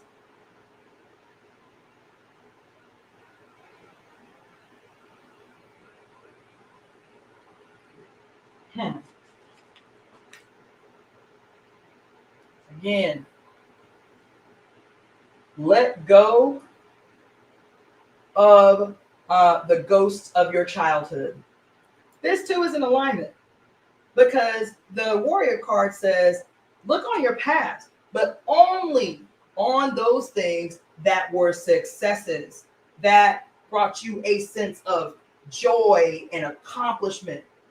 The card actually says, anytime failures or the memories of failures or insecurities attempt to creep up, put that shit away. That ain't got nothing to do with you. But you can look to your past and channel to create new victories and successes, those things that you have done and done well, right? This card says, let go of the past, the immediate past, as well as the ghosts of your childhood. So it's reiterating the first card. It's saying, look, the bad stuff, the trauma, put that shit away. You might have had a humbling experience just when you thought you were on top of the world. Leave the sorrow behind and go forth in peace, knowing a greater understanding is ahead. You are entering into an expansive period. With the help of others, you are going to know life from a greater perspective. Look ahead. Leave broken dreams behind. The pieces will reform into portions of a new dream later. Trust the flow of life as it takes you forward. And it is a good time to meditate. Again, meditation, rest, right? What does the beginning of the card say? I take time now to reflect. That's rest. That's integration. That's the blending of the temperance card, right? With the help of others, you are going to know life from a greater perspective. It is a good time to meditate, seek higher wisdom. Stop the flow of old thoughts. Look into the light.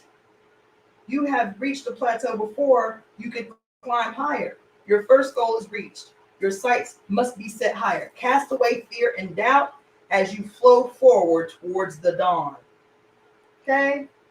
The last card is the Eight of Stones. So as I told you, the stones is the Pentacles card. So it's about your wealth. It's about what you have. It's about that. And so this card is the stones because the origin of all wealth is stone. To get to gold, you got to dig through stone. To get to plutonium, to oil, you got to go through stone. Stone makes up all wealth. It is the essence and the origin of all wealth. We talked about the stone foundation that artists represent as the beginning or the foundation of the new world. This is the stones. In this card, you see she's creating. She's got stuff all around her, and she's using the stuff that she has around her to create something new. Everything she has around her is playing a role in helping her to create something new. Okay? The name of this card is called crafting. And this is the last card of the read for the Temple of Evolutionary Emergence on this day for the Temple service.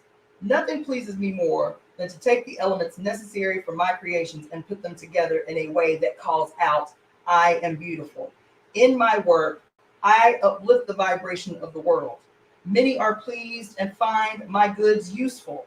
I make things of quality. I make things strong. I make things fine enough to be loved for a lifetime and cherished by all who are privileged to hold them in their hands. With the Creator, I work as a quality craftsperson. I honor Mother Earth in all that I do.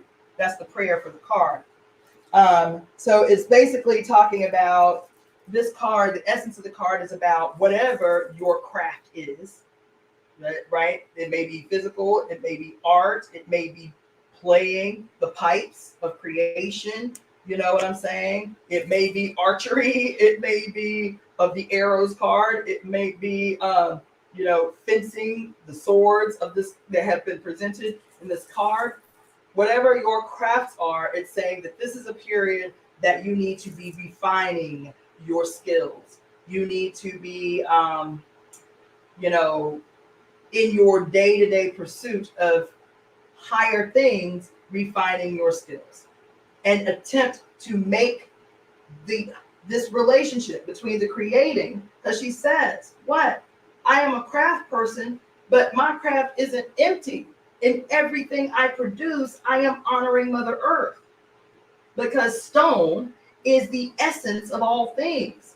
She's saying in everything I put my hands on, no matter how seemingly simple it is, everything that I do, my spirit and my energy and my essence is going into it. Therefore, I am honoring the Mother Earth in everything that I produce, everything that I create.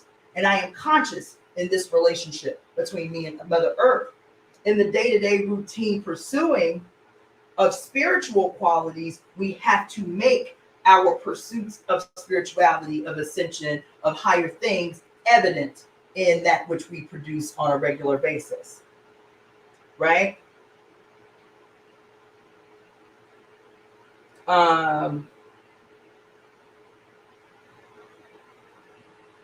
Yeah. That's the essence of that card. Let me say a little bit more about that, and then I'm gonna wrap up.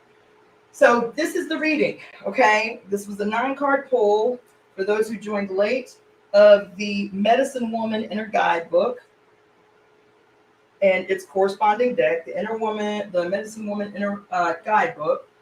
And this last card, the 8 of Stones, the crafting card. This card is really important to me. And it's really relevant and it's really powerful that it fell in the number 9 position. Because I have been creating for a very long time through different avenues, through different outlets, for a very long time, for a very, very, very long time.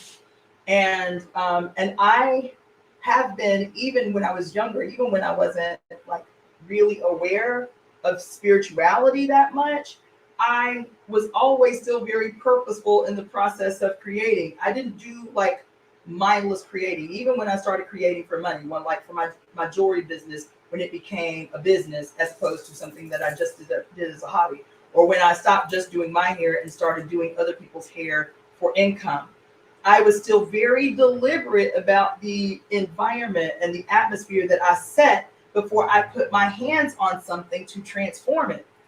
That was intuitive. When clients would come to my house to get their hair done, and these was like block boys. These was boys on the corner in South St. Pete.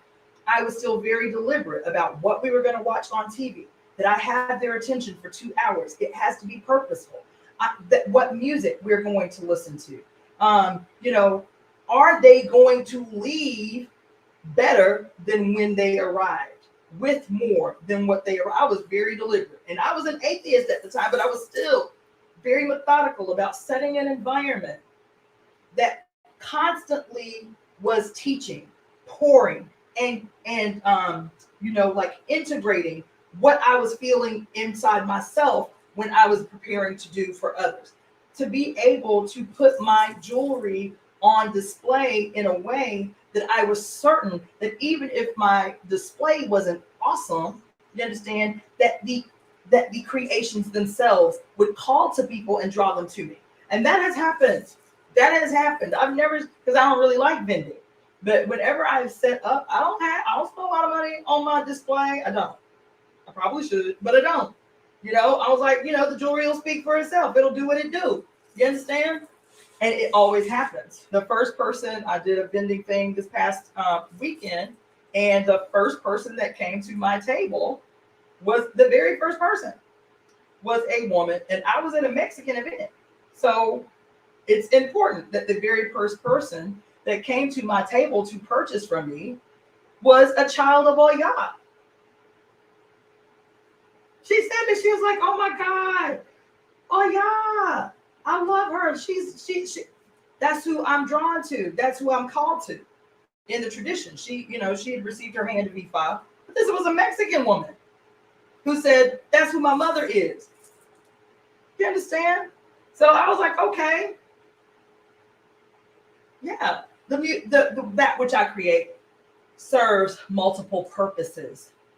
Yes, to beautify, but yes, so that people can feel spirit come through me in that which I create. The unity of heaven and earth, stone and the atmosphere coming together through me as the pipe to execute in the material world, on the material plane. And so this card resonates with me because it challenges you in, quote, the day-to-day routine, not to lose sight of that. It is easy when you need to make money for that which you love to become something that no longer gives you pleasure, because now I got to meet these orders. I got to do this. I got to do that. I have several times, I will sleep my business, my jewelry business, if I get to the point where I do not feel the love in creation, where it is now a burden as opposed to something that still gives me pleasure. I just reopened my my Etsy store after 2 years on vacation. My Etsy store is on vacation for 2 years, on vacation mode for 2 years, because it had gotten to a point where it felt like an obligatory, it felt like a job, my production of jewelry. And I did not want that. I did not want it. I did not want I'm making. I did not want the energy. Plus, I'm a healer. I put my hands on people in a way that attempts to harmonize disharmonies that exist within their body. This is powerful. This is powerful energy that emanates from our palms. And I don't take that for granted. I don't want that to be something that becomes used idly. And then that energy of my frustration or the feeling of obligation to be what is transferred into whatever it is I'm creating or producing or doing to someone that I am laying my hands on. I've always been super conscious and aware of that, right? So this card is just warning against that. It, to the point that it says, I didn't read that part because I don't accept it, but to the point that it says, don't be consumed by the idea of making money in your crafts. I don't accept that. But what I understand what the essence of that card is saying, it could have clarified better. What it is saying is if money becomes the leading purpose for that which you create, then there will be this disconnect between your relationship with Mother Earth and what she has called to be able to live in through that which you produce. You should make money because that's what the Pinnacle cards is about. It is about your earthly wealth. It is about abundance. The stones cards, the Pentacles cards, but not at the expense of your spiritual experience, not at the expense of blocking this reciprocal relationship that you have in your earthly form with heaven. That's what that is talking about when it's saying do not let money dominate how you create. You see? So so I want you to be mindful of that. And I also want to reiterate that this was a wonderful way to end this reading, because I did a whole little diatribe in the beginning about us having the responsibility among us to pay creators, healers, artists, shapers, visionaries of the new world, to pay them the value of their labor and to see and appreciate that which they produce in their relationship with spirit as pipes, as conduits through which spirit can move and galvanize our imagination, as the arrows and the bows attempting to wed heaven and earth. Pay them the value of their labor. And they set the terms for their value of labor. They set the terms. They know energetically what is taken from them, what is required of them to create and produce that which they create and produce. They know the toll that it takes on them. They know the amount of rest that they have to recover from this energy that they have put out. Just like I talked about the pipes, the two functions of the two different types of pipes. One, we exhale into to produce. We give. We exhale into to produce. And one, we breathe in to receive. This is the reciprocity that's represented by the pipes card. You understand? Stop requiring artists and healers and diviners and spiritual workers to do this shit for free. That is not reciprocity on any level. Stop doing that. Stop questioning people who do a reading for you. And when they do that reading, even if it's a 30-minute reading, they're like, oh my God, I am wiped out, and have to take a 2-hour nap to recover. There is a massive energetic exchange that you have to acknowledge, or stop asking people for that which they produce. Stop asking diviners for what they are doing if you are not willing to pay them the value of their labor. Stop requiring healers to put their hands on you for pennies on the damn dollar. Stop it. Stop reducing the significance of who are going to be the shapers of the new age and the new world. Stop. Stop. Because this card has said it is only with rest. It is only with rest and integration and the recollection of successes that only rest can do. It is only through rest that spirit can guide your flesh into action in the best way. To what does the card say? One of the cards said to give you a vision of the future that you have not yet even imagined. It is through rest.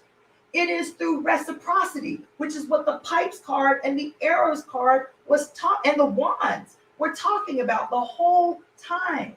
It is through simultaneous giving and receiving an equal amount energetically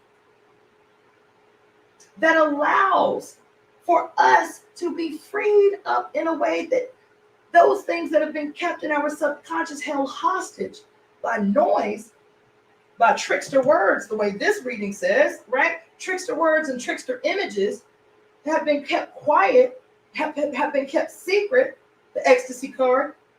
It is only through rest. It is only through temperance and the blending and the integration that we can begin to imagine that which we have yet to be able to imagine. Spirit cannot move through a body in the best way that is rigid and on guard and on alert all the time and stressed out all the time and short, shallow breathing all the time and only sleeping because we're exhausted. So our dreams cannot be as fluid and beautiful as they should be. What allows visionaries, artists, healers, diviners to be able to do their best work is to have the capacity to give out through the pipes to you, and in return receive through the pipe that which they need to restore while your prayers are going up into heaven through the smoke emanated from the pipe, that they can give and give again more abundantly and more brilliantly and more amazingly, and to give you a vision of your future that you have yet to be able to even imagine in your wildest dreams.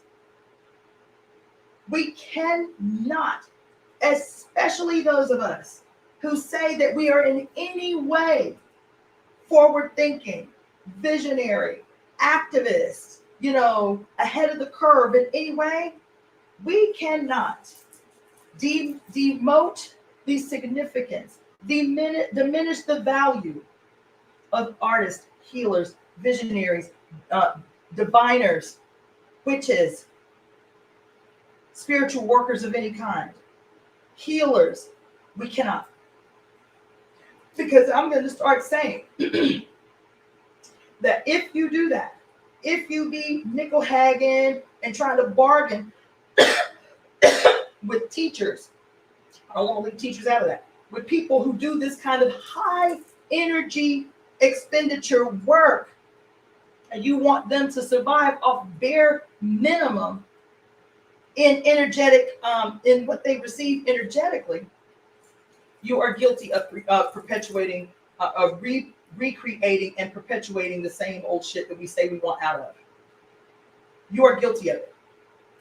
You are guilty of expecting to receive more than you give. You are guilty of perpetuating a disharmony and an imbalance in the entire universal whole. You are guilty.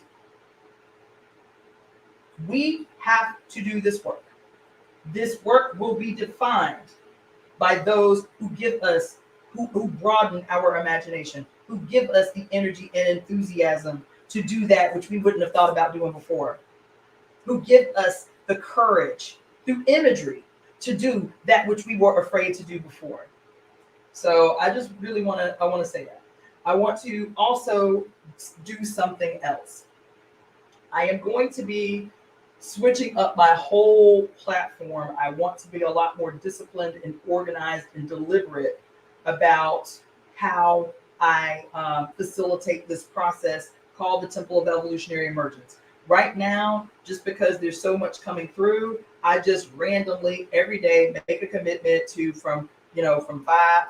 at 5 o'clock for 1 hour, do something, like say something or do something or whatever, right? Like that's been my modus operandi.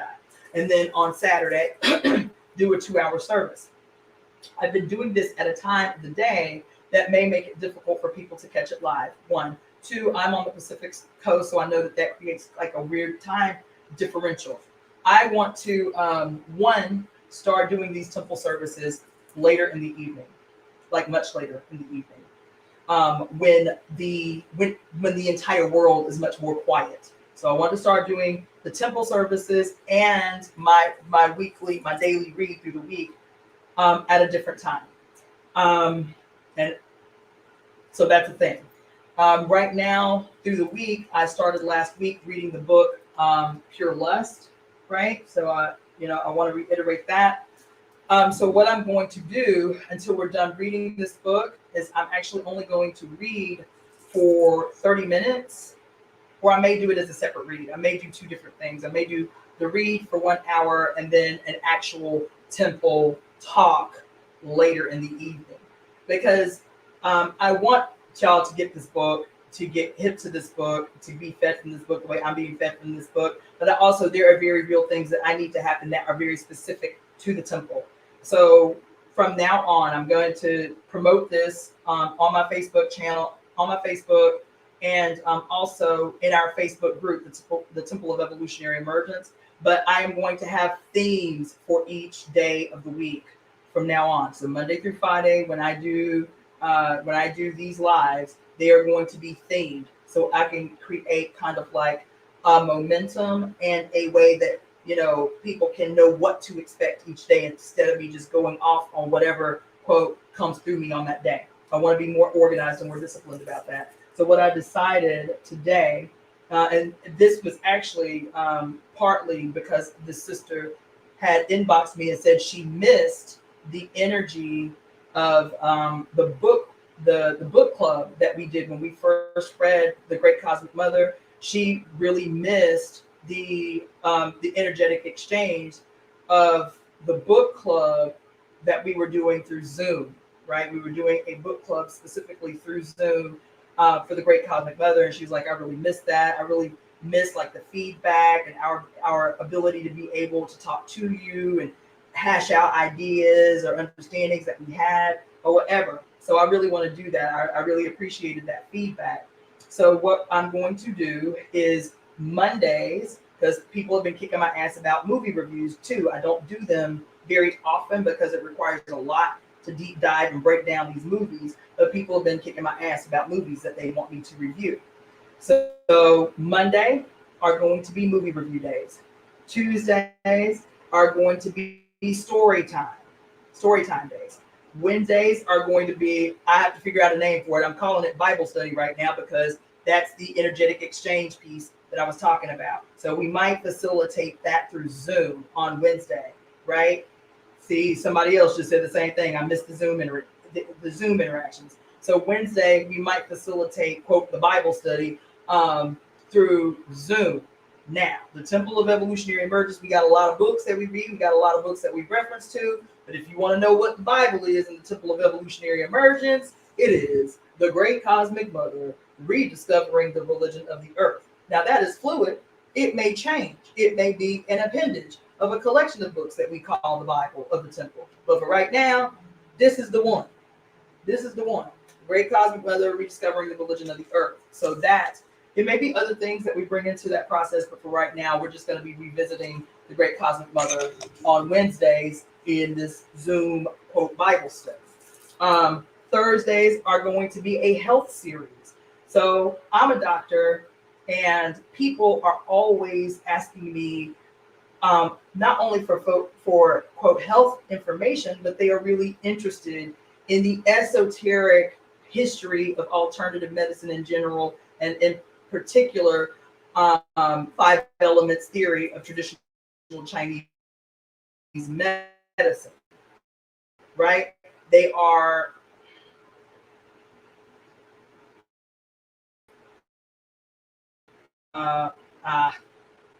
here it is. Dang, that ended. Okay, yeah. So I'm gonna have to wrap this up because I think I might even be running out of time on my my Thursdays will and thrive or whatever. Fridays will be our artist corner, and then Saturdays, like always, will be our temple services. I'll update you on times for these.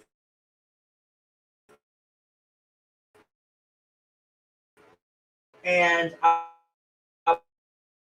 will have have that really well spelled out in our Temple of Evolutionary Emergence Facebook page. My live stream is acting up right now, so I want to wrap this up. Tonight, 2 different times. Well, tonight at 9:36 Pacific Standard Time. Tonight at Pacific Standard Time at 9:36, I am going to do what I said I was going to do in the description, which I am going to offer readings tonight, live readings at 9:36. I know that is late, but the time is purposeful. It is deliberate.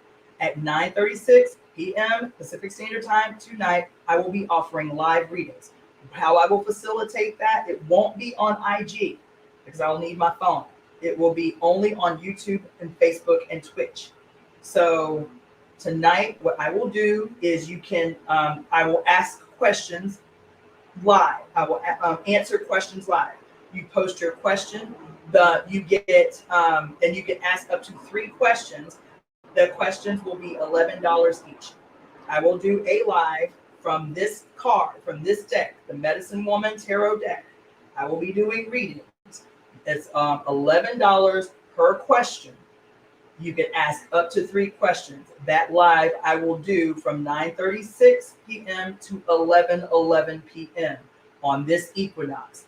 It is important. We did a whole thing today for the total read for the temple, but it is a prime opportunity on this Libra equinox to get yourself a reading and set the tone for the coming supermoon on the 29th, for the coming first eclipse of this eclipse season, which happens on October 14th, which is a big one. It is the last annular eclipse to happen in this country until the year 2039.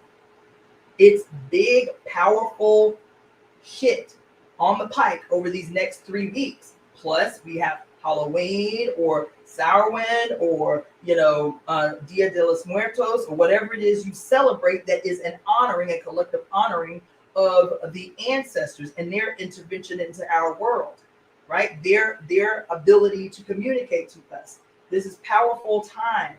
This is a powerful time to set the tone for these next coming 3 months.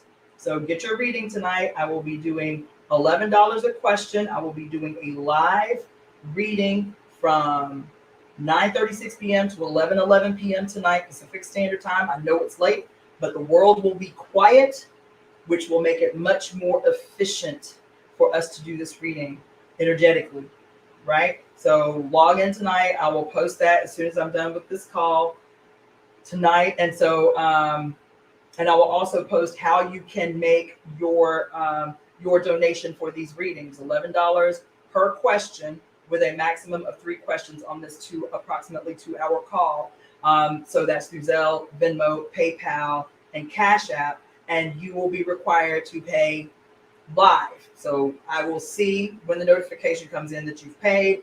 Then you can ask your question in the feed and I will answer your question, and we'll do it like that. This is my first time doing something like this. A friend of mine encouraged me to attempt it, so I'm attempting it. And then what we can do is after that, I can give you the information on how to solicit a personalized reading from me. Okay? So that's all I want to say. I want to say I hope that you have an extraordinary, beautiful, bountiful, intention setting, and also rejuvenative, restful equinox on this day and tomorrow. I want you to go outside because as soon as I close this computer, I'm taking my ass to the beach in my 2-piece and soak up the sun and dunk in the water. Okay? I want you to go outside, whatever that is for you, whether it's to the beach or whether it's to the woods or whether it's to a stream. Even if it's for 20 minutes, go sit under a tree. Just feel in your flesh gratitude in this reciprocal relationship that you have with the Mother Earth. Let that be the thing that guides the rest of your day and tomorrow as well. And just know that the future is ours. The future is certain because we say it's so. Because we use our words in a way that are affirmative. Because we speak conspiracies of an age and of a world that will be made well and whole and one. And a conspiracy is what? The speaking to the speaking together, the breathing together outward, the breathing together to ensure a certain result. We are certain because it is what we say. We are certain because we say so. You understand? So, with that being said, thank you so much. Have an extraordinary weekend. Have a great, great day. Hug somebody you know. Make love to someone. Have bountiful, beautiful orgasms. And I will see you again on this evening at 9:36 p.m. if you are interested in the reading that we will be doing tonight on this equinox. Thank you.